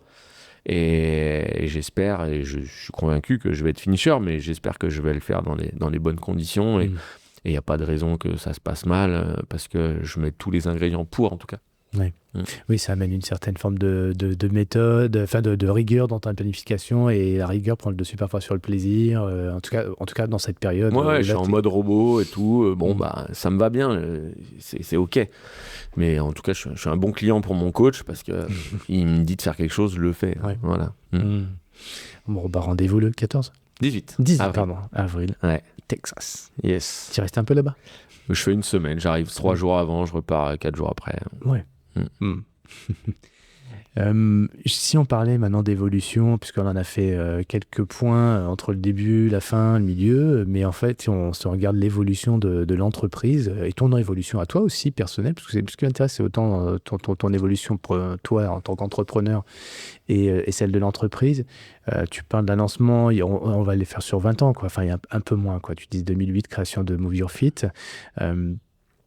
On sent qu'il y a eu 10 premières années, puis après, comme tu as dit, il y a eu des bons. Mais si on parle de cran, quel est le premier cran qui fait que là, tu dis que ça devient sérieux? Parce qu'au départ, tu as dit 2000 € par mois, ça peut être plus, ça peut être moins, évidemment. Mais à partir de quand ça commence à être sur une année, dès la première année, peut-être tu vas me dire, mais un compte d'exploitation qui tient déjà la route, et on se dit là, oui, on a une affaire, on a des charges, on a des rentrées d'argent qui nous permettent de nous dire on est autonome à deux et l'aventure commence, quoi. Ouais, dès 2010, 2011. C'est pas tout de suite alors, ouais. C'est deuxième, troisième année? Ouais. Mais en fait, même si je vais dire une bêtise, même si je gagnais 50 000 ou 60 000 sur une SARL la première année, encore une fois, j'ai pas du tout les chiffres. Ouais. Ça m'allait bien parce que moi, de toute façon, j'avais mon salaire à côté. Ouais. Et je gagnais bien ma vie en tant que salarié. Donc en fait, je regardais pas. Et donc on a dû se salarier, je vais dire une bêtise, mais peut-être en 2013, 2012, 2013, on avait. Attends, je t'embête un peu. Ah, pardon. On a dû commencer à se salarier en 2012-2013, mais. Ouais, non, mais intéressant parce que tu vois, quand on démarre son entreprise, l'obsession numéro 1, quand même, c'est de pouvoir se verser un salaire. Enfin, salaire, si on est en SAS ou SARL, en tout cas, se faire verser un revenu. Donc, c'est pas la première année parce qu'il y a c'est un side project et puis en fait, il n'y a pas trop de pression, quoi, en fait, ce que tu dis. Mais par contre, c'est la problématique du temps. Parce qu'à un moment donné, tu t'es pas posé la question ou merde, ça ferait chier, ça fait chier entre guillemets parce que j'aimerais bien maintenant être mon propre patron, mon propre salarié ou non, ça c'est tout. Non, ça c'est pas. Ça n'a jamais été dans ma tête en fait. Parce que même le cas, tu parlais de liberté, tu vois. Ouais, mais moi j'ai toujours fait peut-être confiance au process ou. Ah ouais. C'est bien ça. Faire confiance au process. Bien sûr. Ah ouais. Bien sûr. Et en fait, ça n'a jamais été la liberté financière qu'on peut voir aujourd'hui sur les réseaux. Tout ça, ça n'a jamais été dans mon code. En fait, moi, je m'éclatais à donner des cours de step et d'aérobic et des cours de fitness. C'était ma passion. Je faisais 20 cours par semaine dans les salles de fitness. Je travaillais le soir de 17h à 21h. À 21h, j'allais m'entraîner de 21h30 jusqu'à minuit pour faire les équipes de step pour qu'on aille faire les championnats d'Europe, les championnats du monde et tout ça. Donc du coup, si t'es pas passionné, tu le fais pas. Donc du coup, ça a été ma passion. Donc du coup, derrière, j'avais ce petit challenge d'aller développer une entreprise, mais je me suis pas dit allez, je me laisse 3 ans, je me laisse 4 ans. Non, j'ai vu une opportunité, j'ai vu qu'il y avait quelque chose à faire. On le fait, on aurait peut-être pu le faire mieux. Je me suis fait dépasser à un moment donné parce que j'ai pas développé suffisamment. J'aurais dû mettre des commerciaux pour aller chercher beaucoup plus de marchés. Parce qu'au début, on était tout seul en fait. En 2009, 2010, 2011, je vais dire une bêtise, jusqu'en 2015 peut-être, il y avait personne sur le marché. Des cours virtuels on était vraiment très avant-gardistes en fait. Et après, tu as les Smiths qui sont arrivés, tu as Radical Fitness, tu as d'autres acteurs qui sont arrivés avec d'autres moyens. Et justement, ils avaient 3-4 commerciaux qui s'occupaient de ça, qui appelaient toutes les salles de fitness, qui étaient très agressifs en termes de prix. Et donc, du coup, nous, on s'est fait prendre des parts de marché alors qu'on avait tout le monde, on avait toutes les salles de fitness, vraiment. Et donc, du coup...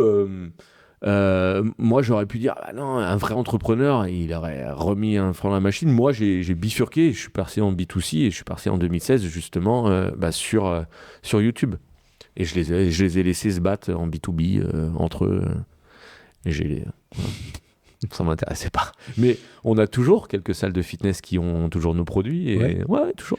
Quand tu vois ça, tu te revois donc 15 ans en arrière, la main a pris quelques rides, ça se fait quoi de te voir toi Oui, mais moi je continue toujours à les alimenter. T'alimentes toujours ces mêmes ça, d'accord. Toujours. Tous les 3 mois, ils ont des nouvelles vidéos. T'as toujours cette clientèle aussi. Bien sûr. Bien sûr. Ouais. Ah oui, t'as gardé. Parce que nous, on a des studios aujourd'hui, donc du coup, on fait des gros tournages, on fait un gros tournage par an et qui nous permet de faire une 60aine de vidéos qu'on délivre tous les 3 mois dans les salles de fitness. Donc, tu as ton programme T12S. Transformation de 12 semaines. Mais à côté de ça, il y a aussi ces activités, enfin, du moins, ces programmes pour les salles. Il y a Coach Club, on a d'autres programmes sur la ménopause avec Jessica, et puis on a tous les autres programmes, musculation à la maison, ventre plat, on a les programmes Zen qui sont faits par Aurélie. Donc aujourd'hui, on couvre vraiment tout ce que les gens veulent faire à la maison. La promesse, c'est ça, c'est en tout cas d'être autonome à la maison ou en salle aussi, mais ça, c'est plus... Non, en salle, non.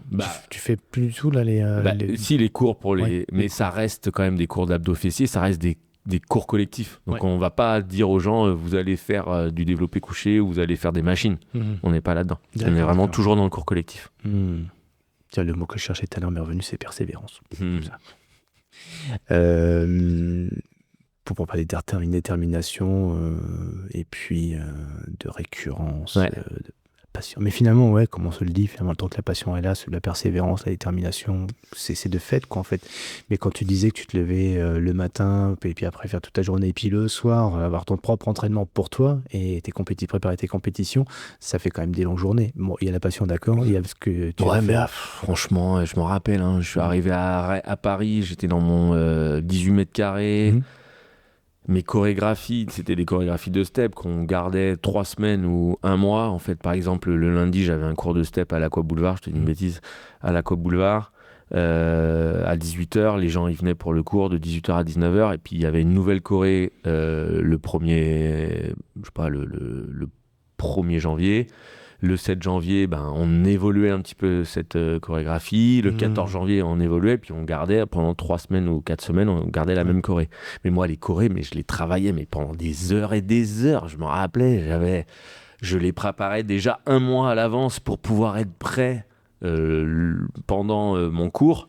Et pour pouvoir me dire, OK, la chorégraphie, je ne vais plus devoir y réfléchir pendant le cours, je vais être complètement détaché de ma chorégraphie tellement que je vais la maîtriser et je serai avec les gens, je serai dans ma pédagogie, je serai dans ma musique, etc. Donc t'es vraiment habité par ça. J'ai beaucoup travaillé. J'ai beaucoup travaillé. Et le travail dans le sens sur plus passion par ce que tu fais. Et c'était quoi la finalité à l'époque pour toi? C'était déjà pour toi parce que ça te faisait plaisir, mais c'était pour aider les gens, c'était pour avoir une aussi. Je sais pas si j'étais dans j'étais dans le kiff en fait, le kiff d'être sur une scène, de la musique et tout. Je pense que j'avais un petit truc en plus où je me dis j'ai peut-être quelque chose à apporter de différent. Moi, tu vois, j'étais pas au lycée, j'ai fait 5 ans comme je te disais, mais par contre quand j'étais en brevet d'état, j'étais presque major de promo, en tout cas sur toute la partie step, tout ça, j'étais premier. Anatomie, physio, tout ça, ça me passionnait aussi. Donc, du coup, j'étais bien placé. Mais voilà, quand on est dans sa bonne zone... on revient à cette zone de génie. Tu es le géniteur, du coup, de tout ce qui t'est arrivé par la suite, que ce soit l'entreprise et puis même ta vie en général, quoi. Donc, Et très vite, tu t'es rendu compte que là, finalement, il n'y a pas d'effort à faire, c'est juste ton plaisir, quoi. Quand je dis pas d'effort, c'est pas dur de se lever le matin et de se coucher tard le soir parce que ça va bien, quoi. Non, c'est... Voilà, je suis conscient de cette chance-là de vivre de sa passion, d'être habité toujours par le truc. Moi, je suis toujours au taquet, je suis passionné par ce que je fais et si je peux échanger avec les gens et apporter un petit peu ce que j'ai vécu, c'est toujours avec plaisir.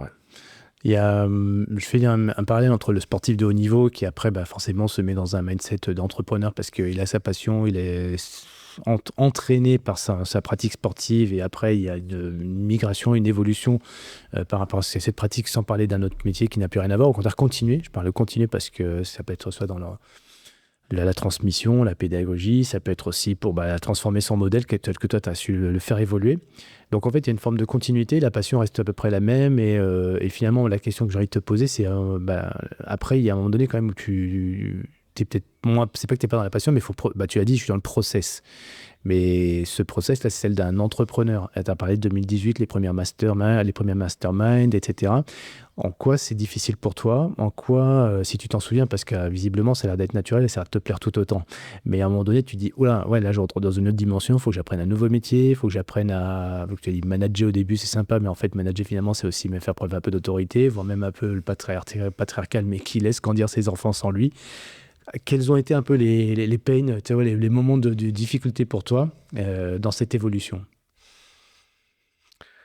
Il n'y en a pas vraiment eu parce que j'ai beaucoup délégué en fait. Et donc du coup, Ça a été facile pour toi de déléguer? Pas forcément. Je me rappelle quand j'ai trouvé mon bras droit, Agathe, c'était assez facile parce que j'ai eu confiance en elle tout de suite. Et donc, du coup, elle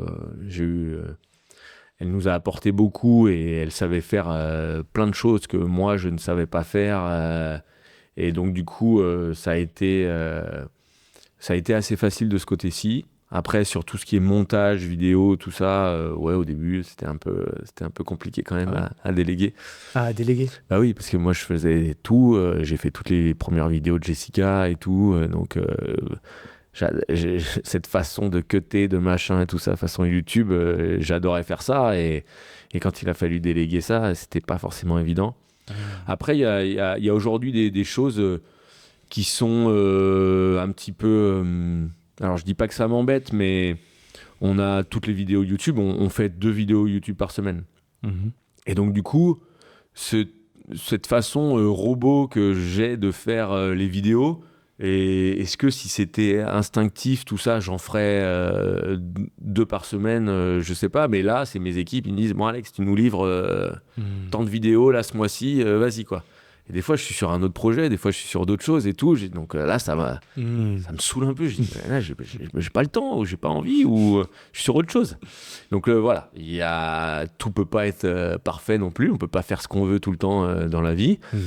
Là, les vidéos sur Instagram, je le fais. Mais des fois, j'ai envie de faire des pauses aussi. J'ai envie de faire. D'ailleurs, j'en fais quand ça sature trop. J'en fais. Et ouais, tu peux. Je peux, même si... sur YouTube, non, parce que c'est pour mes équipes, et mes équipes, ils attendent du contenu, et donc je le fais. Après, sur mon Instagram, c'est moi, et voilà, en gros, si je le fais pas, ça va pénaliser que moi. Bon, ça va pénaliser aussi l'entreprise parce que ça mène du flux, ça mène des leads, etc. Ouais. Mais si demain je décide de couper 2 semaines Instagram, je coupe 2 semaines Instagram. Voilà. C'est-à-dire que tu anticipes pas en faisant des vidéos à l'avance, et puis non, pour le coup tu fais pas. Tant pis pour l'algo. Je sais pas, ouais, mais tant pis pour l'algo. Des fois, vaut mieux faire tant pis pour l'algo et. Ouais, c'est super important ce que tu dis là, parce qu'aujourd'hui on a un peu l'impression d'être esclave de. ouais. Bien sûr. Ouais. Bien sûr. Et comment tu... Ouais, mais moi, j'ai pas envie d'exploser en plein vol, et ça m'est déjà arrivé. J'en ai fait beaucoup. Une fois, il y avait l'algorithme, il était hyper gentil avec moi, et donc il m'a fait prendre des milliers de followers et tout ça. En une journée, je prenais 7000, 8000 et tout, donc c'était fort. C'est faisant, quoi. Et une fois que ça descend, après, t'as l'impression de faire les mêmes contenus et tout ça, mais que ça ne fonctionne plus. Et donc là, ça lasse. Et donc là, du coup, j'avais que coupé ça, et pendant peut-être 2-3 mois, je faisais une vidéo par mois ou par semaine, ou c'était pas aussi régulier.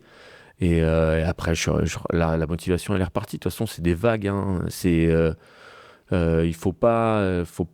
On sait très bien qu'une période de down, elle va pas durer toute la vie. Et donc, ok, je suis down en ce moment, faut l'accueillir. Et puis, faut pas forcer, parce que si tu forces trop, c'est là que tu vas vraiment exploser et que tu vas pas avoir ce que t'as, ce que tu devrais avoir, ou les résultats que tu devrais avoir. Ouais. C'est une question, t'es pas obligé d'y répondre d'ailleurs. Mais à un moment donné... Je vais pas y répondre alors. Ah non, non, je sais pas. Vas-y, pose. Je fais le coup à chaque fois, et puis ils disent, tu feras vite coup, puis j'ai jamais de coup. Non, mais Si, enfin, tu vois, je suis dans le truc à chaque fois, je fais pas rebond forcément avec mon dernier podcast, parce que c'est ma influence, c'est un biais, tu vois, avec Adrien qui m'a parlé de sa maladie de Lyme, tu vois, il n'en parle à personne. À personne. Et je lui dis, tu m'en as déjà parlé une fois, est-ce que tu es prêt à en parler? Il me dit, bah oui, je veux bien en parler si tu veux. Mais c'est quelque chose qui est là, qui fait partie de ma vie, dont je ne parle pas parce que je fais avec, et puis les gens, c'est pas qu'ils s'en fichent, mais je veux pas que c'est un biais sur le comportement des gens parce que j'ai ce syndrome et qu'en fait, il est là. Voilà. Donc on en a parlé, tu vois. Et pourquoi je te pose cette question-là? Parce qu'en fait, des fois, oui, on a des vulnérabilités, on a des fragilités, et notamment par rapport aux réseaux sociaux. Et là, tu parlais tout à l'heure d'addiction. Moi, je pense aujourd'hui, on doit être extrêmement vigilant là-dessus. Alors, être vigilant, tout de suite, ça y est, c'est anxiogène. Faut pas se mettre à dos les réseaux sociaux. Mais toi, tu es quand même, comment dire, dépendant de ça, quelque part. Est-ce qu'à un moment donné, les algorithmes qui changent, les algorithmes qui te stimulent pour suivre un autre youtubeur qui l'a dit un jour, moi, sur YouTube, hein, j'ai pété un fusible complètement parce qu'en fait, ça me mettait sous pression de faire tous les jours de mettre une vidéo, etc., puis s'en est pas rendu compte, et d'un seul coup, je le vois sur une vidéo en train de dire, tu sais, les yeux cernés et tout, et il le dit comme ça, il le dit. Et génial, hein, pour autant, ça nous met en alerte, quoi. Toi, c'est comment tu t'es mis en alerte par rapport à ça? Comment tu dis, je prends mes distances et je fais pas, c'est ok, parce qu'aujourd'hui, tu le dis avec ouais, mais ça a été vraiment... T'as eu un point douloureux vraiment, non. Là tu t'es dit non, t'as pas eu ça, t'as pas connu ce truc. Je pense que j'ai vraiment eu un point où justement le bol, quoi. Ça me donnait plus que ce que j'avais en face, c'est-à-dire que je faisais et l'algorithme il poussait plus mes vidéos. Et donc du coup c'était hyper frustrant, et donc je me suis dit va te faire foutre, Instagram, voilà. Ouais. Et donc du coup j'ai attendu, j'ai patienté, je me suis remis en question, j'ai reconstruit un petit peu mes vidéos d'une autre façon pour avoir des résultats, et aujourd'hui voilà, c'est le jeu. J'ai une petite vitesse de croisière, je prends 7-8 000 par mois, bon voilà, c'est bien, ça continue de grandir et tout, mais si demain 7-8 000 par mois c'est bien, mais si demain ça devenait 0 pour le même effort, ça me lasserait et je prendrais une petite pause encore, et voilà. Mais honnêtement, vu les vidéos que je fais, ça me prend pas non plus toute la journée, hein. Moi je fais des cours, je bloque une fois par semaine, je bloque mes 5 réels que je vais faire, je les fais en une matinée, et donc du coup ils sont faits pour toute la semaine. Après, si je veux vraiment aller plus loin et faire quelque chose qui a encore plus tendance et qui fonctionne aujourd'hui, je connais tous les codes, mais ça va me prendre toute la journée. J'ai pas envie. Donc, tu connais je pourrais aller encore plus loin. Je pourrais aller demain, là j'ai 400 000, je peux aller chercher beaucoup plus. Comme je te dis que je prends 7 ou 8 000 par mois, je peux aller beaucoup plus. Je connais la recette en fait. Sauf que la recette, elle est vraiment longue, elle est vraiment chronophage, et j'ai pas envie d'y aller. Voilà. Donc c'est en soi que t'es pas forcément entre guillemets un influenceur qui suit tous les algorithmes pour le faire plaisir, et puis aussi pour... pas tout le temps, je suis pas prêt à tout. En fait, je suis pas prêt à tout. Oui, puis après, je tiens à ma liberté et pas à ma dépendance de ça. Et pas, oui, de la dépendance. C'est en quoi tu mets en veille? Alors, on a parlé de ton fils tout à l'heure par rapport à ça, donc de le mettre en veille, de l'éduquer, d'expliquer le pourquoi, etc. Donc, Anaël est encore très... c'est une éponge, donc il écoute papa, et quoique, j'imagine qu'il est un peu rebelle aussi, comme tous les... Il a quel âge, rappelle-moi? 10 ans. 10, donc bon, il n'est pas encore dans la vraie adolescence, mais il va faire... il arrive, il sort des trucs, là, il a une répartie, lui, laisse tomber. Oui, il a un bon caractère, bon tempérament, on va dire. Mais tu vois, pour quelqu'un qui a un adulte en face de toi, c'est quoi tes points de vigilance? Ou tu es entrepreneur, tu sais que tu es entre guillemets dépendant aussi par les réseaux, par les réseaux, en tout cas par les publicités et les ads, etc. Et puis on est tenté des fois d'en faire des ads, mais si en préalable, on n'a pas fait j'en vais pas rentrer dans la technique puisque tu m'avais expliqué ça un jour, et d'ailleurs moi je m'étais dit tiens vas-y Alex, je fais de la pub et tout, oui enfin c'est compliqué, et puis le fais pas n'importe comment, et puis voilà, etc. Alors là j'ai commencé à me dire c'est un vrai métier, quoi, effectivement, et moi je m'y suis pas trop mis finalement là-dedans. Je fais plutôt du référencement naturel, voilà, et comme tu dis mais si ça fonctionne comme ça, c'est très bien, c'est ça, voilà, chacun si doit trouver son là-dedans, mais c'est ça. Mais oui, moi j'avais quand même, tiens, je vais parler pour moi, j'avais quand même la tentation de me dire, putain, mais je vais faire comme toi parce que je vois que ça marche plus vite, ça accélère plus vite, et en fait, donne-moi la recette, et finalement, oui, mais la bonne recette, c'est celle qui marche pour toi, mais à un moment donné, quand tu n'as pas trouvé ta propre recette à toi, tu vas un peu vers les autres. Tu cherches. Oui, mais c'est normal, il faut tester un petit peu de tout, et si là, aujourd'hui, toi, t'es épanoui et tu as trouvé ton juste milieu, pourquoi, parce que ça fait quand même pas mal de temps quand même que tu es dans le digital. Oui, Tu n'as pas trouvé encore Voilà. Non. Mais est-ce que C'est LinkedIn. Moi, tu vois, je suis très confort sur LinkedIn, en fait. voilà, Et puis, déjà, c'est un bon point. Mais je pense que Cyril, t'es un. Je dis pas que t'es un éternel insatisfait, mais un petit peu. Et qui ne l'est pas. Voilà, et qui ne l'est pas. Ouais. Mais c'est surtout que tu cherches beaucoup. Ouais. Et donc, du coup, est-ce que, même si tu trouves. Enfin, est-ce que tu vas vraiment trouver la vraie méthode qui te convient réellement? Je sais pas. Je sais pas, Cyril. C'est une vraie question que je me pose. Et je te remercie parce qu'en fait, tu me la poses à moi et tu me la poses à ceux qui écoutent aussi. Et on attend tous quelque part aussi cette recette, cette alchimie, tu vois. Mais l'alchimie, par définition, c'est les ingrédients qui sont les tiens. Et comment tu as trouvé les tiens en plus? Alors, toi, C'est ça. Et puis, c'est ce que je disais aussi tout à l'heure. Tout le monde n'est pas fait pour être entrepreneur. Et donc, tout le monde n'est pas fait, peut-être, pour réussir dans le digital aussi. Voilà, Oui. toi, tu es un entrepreneur, c'est sûr. Mais est-ce que ta zone de génie, elle est dans le digital? J'ai Non. pas la réponse. Non, mais j'ai pas la réponse. Ouais. Et comme tu dis, ça peut être plus sur LinkedIn parce que toi, je vois bien que tu maîtrises tout le relationnel avec plus tout ce qui est institution, entreprise, etc. J'ai l'impression, en tout cas, que tu maîtrises mieux ce sujet. Que tu aurais aimé aller un petit peu plus dans le mainstream et le voilà, mais peut-être que ça colle moins en fait. Ouais. Mais en tout cas, est-ce que c'est grave? Ouais. Je sais pas, mais je pense que tu as cette frustration de ne pas y être allé. Si tu peux y aller, vas-y, dis les idées. Non, mais j'ai rien à dire Non, mais c'est génial parce que la discussion qu'on est là, en fait, et je me mets toujours à la place de celui qui nous écoute quand je m'entends moi avec toi avec moi. En fait, les personnes ils disent mais comme Cyril ceci ou comme Alex cela ou comme d'autres, tous les autres podcasts qu'on peut faire. Mais en fait, c'est génial moi de t'entendre me dire à moi, Cyril, tiens, mais si toi ta zone de génie c'était pas ça, etc., etc. Donc en fait, c'est par la discussion, par la conversation et pas pour ton effet miroir. Tu vois, quand tu parles aussi de mastermind, etc. J'imagine mais on peut en parler d'ailleurs. Ce premier mastermind, en quoi il t'a aidé, mais tu vois ce côté cohorte et d'avoir d'autres personnes qui te disent, qui te questionnent et qui te remènent toi aussi dans ton carré, mais pas dans ton carré pour te frustrer. Parce que ce que tu viens de me dire, ça va pas autant. Bah si, moi je vais être mainstream et puis être stream, pardon. Mais en fait, moi mon carré d'excellence, il est effectivement là où je m'en rends pas compte. En fait, ça le truc, c'est qu'on se rend pas toujours compte de là où on est le meilleur, quoi, en fait. Et c'est bien d'avoir ton regard à toi pour me réconforter, non, mais me conforter, me stimuler pour aller dans ma zone à moi. Oui, dans ta zone à toi. Parce que peut-être que si tu n'as pas rencontré encore ton public de mainstream, parce que on dit toujours la même chose, hein, mais toi, je pense, et encore une fois, c'est juste quelque chose d'extérieur, peut-être que toi, tu aurais aimé toucher 10 000 personnes et vendre un programme à 50 € pour 10 000 personnes. Mais peut-être que ta zone de génie, c'est de ne toucher que 10 personnes et de leur vendre un truc à 10 000 €. Voilà, je caricature, hein, vraiment. Et ça fera à peu près, je n'ai pas fait les calculs, mais peut-être le même chiffre. mais je suis nul aussi. Hein. Enfin, tu vois ce que je veux dire. Mais j'espère que tout le monde, en tout cas, entend ce que tu dis, parce que c'est vraiment l'idée forte, quoi. C'est l'idée. Et oui, on aimerait tous être mainstream, on aimerait tous avoir 1 million d'abonnés sur YouTube et machin. Nous, je sais pas pourquoi, ça a plus fonctionné que d'autres. Honnêtement, parce que je pense que nous, comme on est arrivé avec Jessica et moi, avec notre expertise, moi, tous les autres que je t'ai dit, les deux autres noms que je t'ai dit, ils n'ont pas forcément d'expérience sur le terrain, dans les salles de fitness, ou comme nous on a pu avoir, ou même au niveau du diplôme, etc. Ouais. Moi, au niveau du diplôme, je m'en fous un peu, c'est pas le sujet, mais par contre, je pense que nous, on a ça en plus. Et donc, du coup, c'est pour ça que quand on est arrivé sur YouTube, je me suis dit, on a un truc à jouer, Jessica, parce que nous, on a vraiment l'expérience du terrain. Quand nous, on va dire à quelqu'un de faire un squat, on dit, ah tiens, regarde, baisse un petit peu. Mais les gens, ils vont dire, mais attends, t'es dans mon salon, quoi.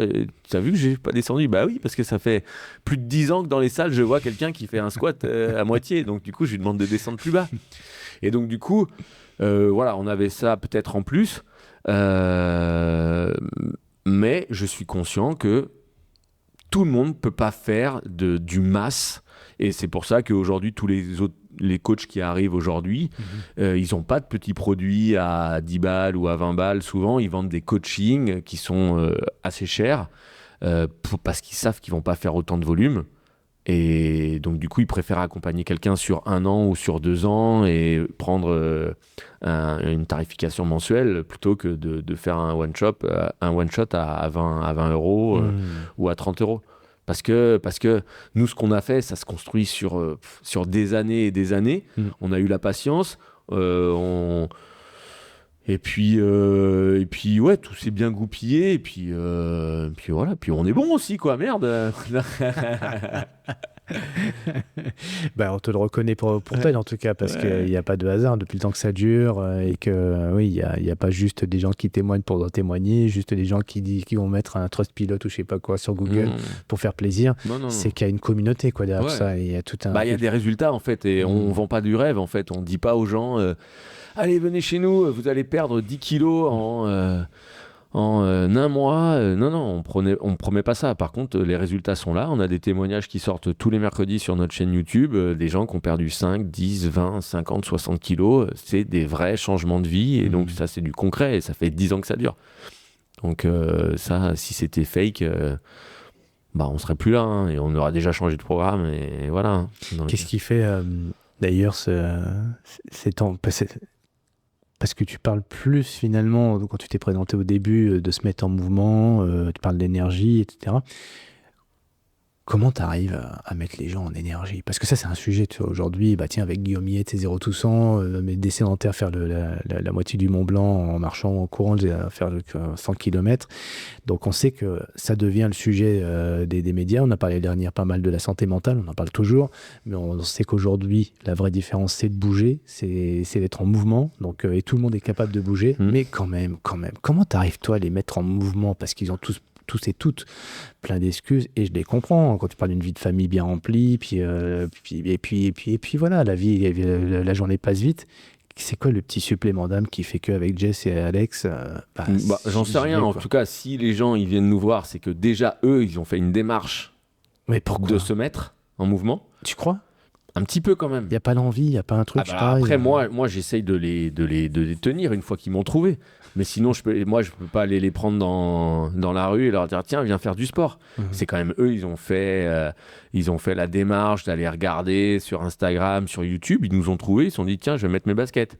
Et puis ils ont appuyé sur play. Et puis après, ils ont dit ah bah tiens, ils sont quand même assez motivants et tout ça. Moi, je pense que ce qui fait la différence, c'est ma motivation. Je suis habité par ce que je fais. Je suis convaincu que faire du sport, ça va changer ta vie. Que si tu fais un petit peu de sport tous les jours ou alors 3 fois par semaine, ça va changer ta vie. Mais ça, je le dis du plus profond de moi parce que je le sais en fait. Et donc du coup, je pense que ça se transmet, ça transpire certainement à travers la caméra.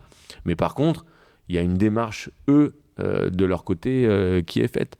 Et si je vais faire une vidéo face cam pour le dire justement, il faut faire du sport et patati patata, peut-être qu'aussi je vais les accrocher sur un truc comme ça. Puis après ils vont se dire tiens, lui, son discours je l'aime bien, et derrière ils vont aller chercher une vidéo. Mais je pense que ce qui fonctionne et pourquoi les gens sont pas connus, mais sur Instagram ou sur YouTube réussissent. Je vais mettre des guillemets à réussir. C'est pas le bon mot, j'ai oublié mon mot. On te suit. Mais c'est parce qu'ils sont authentiques en fait. L'authenticité, toujours prime, et l'authenticité, en tout cas, moi, fait que les gens vont vous suivre. Et si vous êtes faux, au bout d'un moment, vous serez démasqué. Ouais, et puis depuis le temps que tu le fais et que tu t'en lasses pas. Non. Il y a des choses plus ou moins que je me lâche, je te dis. Mais tu vois, faire une vidéo YouTube, j'aime bien, mais des fois, j'ai pas envie d'en faire. Donc voilà, c'est pas non plus tout le temps avec le sourire. Mais par contre, cette partie-là de coach sportif, ça fait tellement longtemps, tellement de temps que je la fais. Il y a un côté robot, machinal qui est installé. Ouais. Mais c'est OK. Et puis, franchement, on me demande de faire 4-5 vidéos YouTube par mois. Je vais pas mourir. Hein. Non, à un moment donné, je suis quand même conscient aussi de ce qu'on me demande. Je suis quand même conscient aussi de la chance que j'ai, de la qualité de vie que j'ai, de cette liberté, de tout ça. On peut pas tout avoir non plus, quoi. Il y a certaines contraintes. J'ai des responsabilités avec mes équipes, avec mes salariés, avec tous les gens qu'on embauche. Je peux pas leur dire ah non, aujourd'hui, non. Je leur dois aussi d'être, moi, de mon côté, exemplaire. Alors oui, bah tiens, justement, je fais un arrêt là-dessus parce que l'exemplarité, souvent on en parle dans le bon sens du terme, c'est-à-dire qu'en fait, c'est plus l'incarnation finalement quand on entend le terme d'exemplarité. Je le fais pas pour faire exemple, je le fais parce que c'est juste ma façon d'être, c'est mon plaisir, c'est ma motivation, etc. Et c'est juste, mon exemplarité, c'est plus du fait de mes postures par rapport au fait que si je suis coach, mon exemplarité, c'est au travers de l'engagement que je mets vis-à-vis des gens, le contrat moral, etc., ce qu'ils attendent de moi et moi ce que j'attends en l'occurrence aussi pour qu'eux aillent au bout de leur process et de leur objectif. En tant qu'entrepreneur, oui, forcément, avec ces postures de managériales. Quel a été le plus dur pour toi d'ailleurs, même si avec du recul maintenant, tu dis, aujourd'hui, non, c'est simple, en fait, c'est une évidence pour moi de faire ce que je fais, mais en tant que manager, alors tu l'as dit au travers de la confiance, la délégation avec déjà une première personne, qui est celle qui va structurer, qui va organiser, qui va pouvoir mettre de l'opérationnel là où toi, tu es pour rester dans ta zone de génie. C'est toujours la même personne d'ailleurs ? Non. Il y a eu ça, donc c'est aussi évoluer aussi, faire évoluer les personnes évoluent puis vont ailleurs, ça fait partie de la vie. Est-ce que justement en termes de management, le plus complexe pour toi ou le plus dur et le plus peut-être frustrant aussi, c'est finalement ce qu'on entend de la part de beaucoup de dirigeants, l'instabilité des gens. Alors c'est très négativement, mais c'est partie de la vie que les gens évoluent de toute façon. Ouais. Mais quand même de subir aussi les aléas d'un personnel qui est pas toujours stable pour des bonnes ou des mauvaises raisons. Mais depuis le Covid et puis les gens. Non, mais ça je l'ai un peu accepté quand même. Qu'est-ce que tu as accepté justement ? Le fait que ce soit ok. Que quelqu'un parte, que ce soit ok, que les gens, je ne veux pas le prendre non plus personnellement, ça fait aussi partie du cycle. Mais alors tu dis aujourd'hui, mais est-ce que tu à un moment donné, tu t'es dit, tu t'es soigné, quoi, entre guillemets, par rapport à ça mais ça, encore une fois, c'est récent aussi. Hein, mes premiers salariés, je les ai eus il y a 7-8 ans. Et donc du coup, au tout départ, oui, quand il y a quelqu'un qui partait, je ne comprenais pas. Et puis après, si elle part, c'est que déjà, il y a forcément une raison, que ce soit de mon côté ou que ce soit du sien, et de la remise en question pour les coups d'après, mais que c'est aussi, je voulais vraiment, avant, garder tout le monde à tout prix, parce que c'était...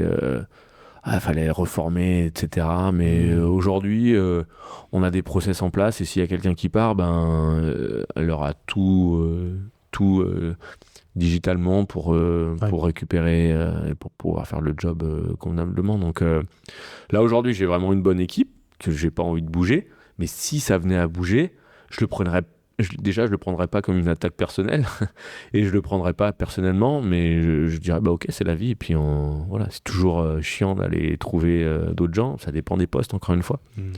Mais c'est ok, c'est ok. Je suis vraiment détaché par rapport à ça. Et c'est assez récent, ça fait 2 ans ou 3. Ouais.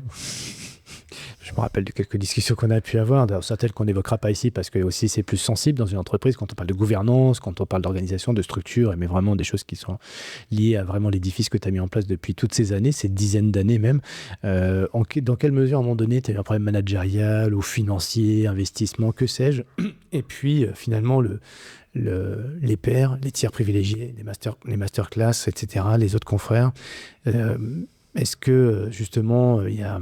Alors tu t'as parlé de Mastermind, tu as un souvenir où une fois tu as eu un partage d'expérience, tu te dis, lui ou elle d'ailleurs, ce qu'il me dit là par rapport au problème que j'avais, ça me libère, alors ça peut être management ou autre, parce que je sais que tu te parlais tout à l'heure, je me suis construit aussi avec ces masterminds, mais dans quelle mesure ça a été des accélérateurs? Non, j'ai pas d'exemple particulier, c'est plus au niveau de la délégation de son bras droit en fait. Mais c'est vraiment parce que moi je faisais toutes les réunions, je faisais tous les montages, je faisais tous les tunnels de vente, je faisais tous les machins et tout, et ça me prenait beaucoup de charge mentale. Et donc, les masterminds m'ont appris à déléguer. Ils m'ont dit, non, il faut absolument que tu trouves quelqu'un pour t'épauler, pour t'accompagner dans tout ça. Et ça a été game changer pour moi. À partir de quel moment de chiffre d'affaires tu t'es dit... tu pouvais te permettre ça? Tu as un ordre d'idée, non? Bah, À quelques euros près. 0. non, pas forcément en chiffre d'affaires, mais à partir du moment où on est capable de payer quelqu'un, enfin, je veux dire, nous, j'avais beaucoup de freelance, donc je remplace un ou deux freelance par un autre salarié, Pas de et regret c'est par ok. rapport à ça. Ah non, pas de regret, parce que en fait, tout le monde dit ouais, faut pas embaucher, mais si, à un moment donné, si tu veux former une équipe, si tu veux avancer main dans la main, les freelances, c'est sympa, mais les freelances, ils ont d'autres projets, ils ont d'autres, pas d'autres envies, mais tu peux pas compter sur eux à 100%, donc c'est normal. C'était Non. un accélérateur pour toi. Ouais, mais ça a été, en fait, moi aussi, au début, je disais non, jamais. Hein. Mm. Et puis, ça s'est imposé, en fait, à moi. Il y a plein de choses, en fait, qui se sont imposées naturellement et sur lesquelles, ok, Alexandre, tu veux aller chercher ça? Bah, si tu veux aller chercher ça, bah, t'es obligé de passer par là. Bon, bah, ok, je suis obligé de passer par là, bon, bah, j'y vais. D'accord. Et finalement, ce que tu me dis, c'est que tout a été à peu près anticipé parce que justement, il y avait ces partages avec les confrères, les masterminds, donc et ça t'a permis d'avoir le coup d'avance quelque part. Le coup d'avance, je sais pas, mais en tout cas, toujours les échanges avec des gens qui font la même chose que toi. Et c'est sûr que en fait, nous, dans le digital, on est un petit peu dans notre bulle, on est un petit peu entre nous et les gens, ils comprennent pas trop ce qu'on fait, vraiment. Et alors que là, ben, on est tous ensemble, on est une vingtaine d'entrepreneurs. Et Toujours. non, moi, j'en fais plus. Hein. Fais plus. Non. J'en ai fait 2 ans ou peut-être 3 ans, 2 ans. Et non, là, j'ai pense à bien avoir compris tous les rouages. Alors, on a toujours besoin d'apprendre. Hein. Je suis toujours des vidéos, des gens pour me faire évoluer. Mais en tout cas, aujourd'hui, je fais plus ce genre de rencontres. Mais ça m'arrive de faire des dîners ou des choses comme ça avec d'autres gars. Mais c'est pas forcément pour parler de nos problématiques ou quoi, pour me dire, tiens, j'ai un problème et tout. On a d'autres problèmes maintenant aujourd'hui. Donc, voilà. On n'en parlera pas là. Non. Un regret. Un regret de... Un regret. Ah non. Ah, je pense que... Des profils comme toi, il n'y en a pas en général. Mais si tu non, vraiment, comme je le disais, j'aurais même pas rêvé ou pensé avoir une vie comme je l'ai aujourd'hui. Côté entrepreneurial, côté vie privée, côté...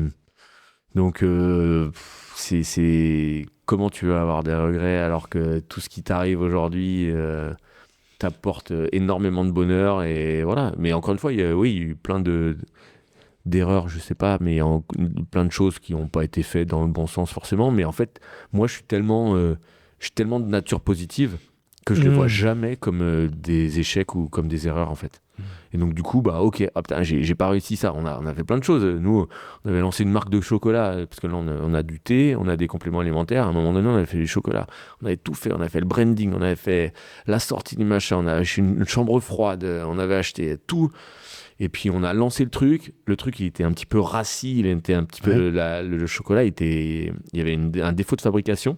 Donc on a le mec est tout revenu chercher. Il devait tout fondre pour refaire. Et en fait, j'ai dit on arrête. Ah oui. J'ai dit on arrête. Alors que ça faisait même pas un mois que c'était sorti et que ça faisait presque 1 an qu'on travaillait là-dessus. Tac. J'ai dit on arrête dès le départ. Parce que en fait, j'ai eu la vision que ça allait nous apporter plus de problèmes que de réussite et tout ça. Et donc du coup, voilà. Donc c'est savoir dire non aussi sur des projets, c'est savoir...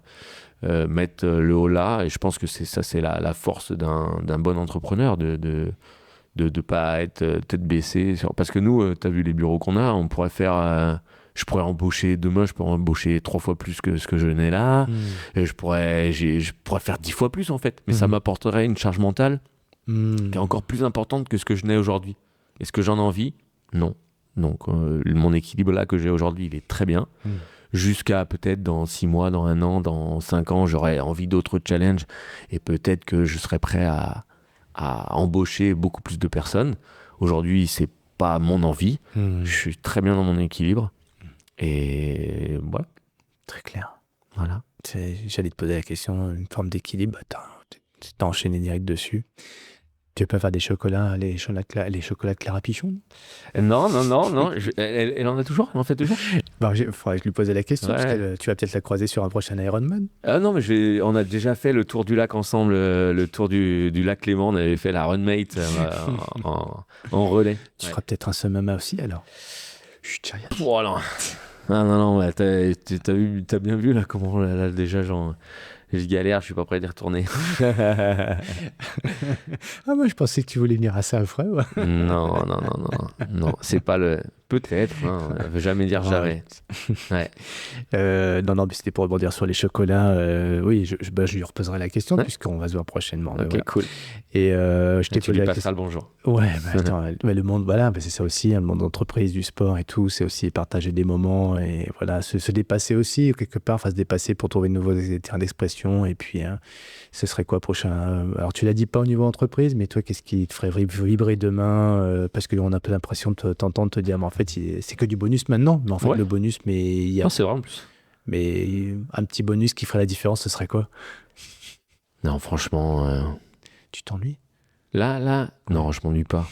Je m'ennuie pas, on avance, on a toujours plein de projets, plein de trucs que je peux pas dire là encore, mais voilà, il y a plein de choses qui vont découler. Ouais. Je m'en fais pas. Comment on suit ça? Comment on suit ça quand on n'est pas client de Move Your Fit?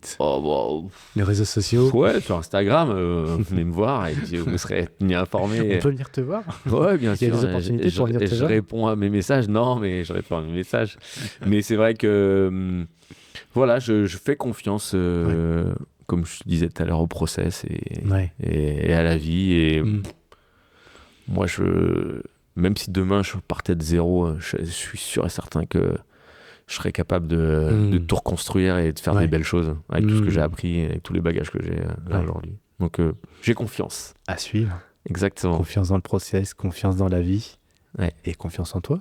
Exactement. Ouais, bien, maintenant, je pense que j'ai réussi à prendre confiance en moi. C'était pas forcément le collège ou le lycée qui m'a donné cette confiance, mais c'est la vie. Et tu l'as dit tout à l'heure, champion de sa vie. Donc, c'est ça pour toi d'être champion de sa vie? Ça, c'est pour finir là-dessus. C'est quoi pour toi être champion de sa vie? C'est de bien dans ses baskets, c'est se lever le matin en se disant je suis au bon endroit. C'est de se lever le matin en se disant je fais les choses qui me correspondent, je fais pas les choses à contre-cœur, je fais les choses qui vont faire plaisir à mon entourage aussi, parce que faut pas faire les choses que pour soi. Je pense que plus on va donner à son entourage, plus on va recevoir. Les gens qui disent tout le temps il faut penser à soi, faut se faire plaisir, moi ça me saoule. Cet autocentrisme des réseaux sociaux m'insupporte aujourd'hui. Mais vraiment, je le dis vraiment avec le cœur, parce qu'en fait, les gens, ils regardent que leur nombril. En fait, ils ont oublié que plus ils allaient donner aux autres, mais plus ils allaient recevoir. Et je pense que ça se perd aujourd'hui. Et donc ouais, pensez aux autres au lieu de penser à sa gueule. Voilà, merci. Au revoir.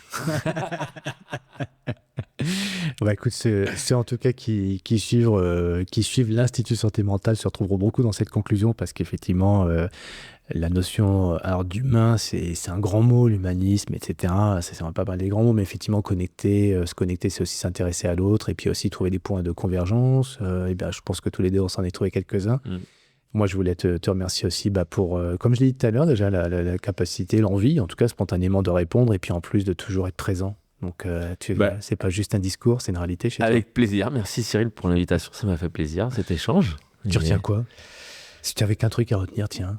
Allez, pause de 2 secondes, et de ce qu'on s'est dit, tu t'es entendu dire un truc, et s'il y avait qu'une seule chose que toi, tu retiendrais pour toi? Et ce sera le mot de la fin. Ce sera le mot de la fin. En fait, je retiens qu'à chaque fois qu'on me pose ces questions-là, ou que je fais un podcast, ou ci ou ça, j'ai pas de réponse à chaque fois, et rien n'est calculé. Tout est, je pense que l'instinct, il faut écouter son instinct, et souvent l'instinct fait faire les bons choix en fait. Voilà. C'est chouette, merci. Allez, merci à toi Cyril.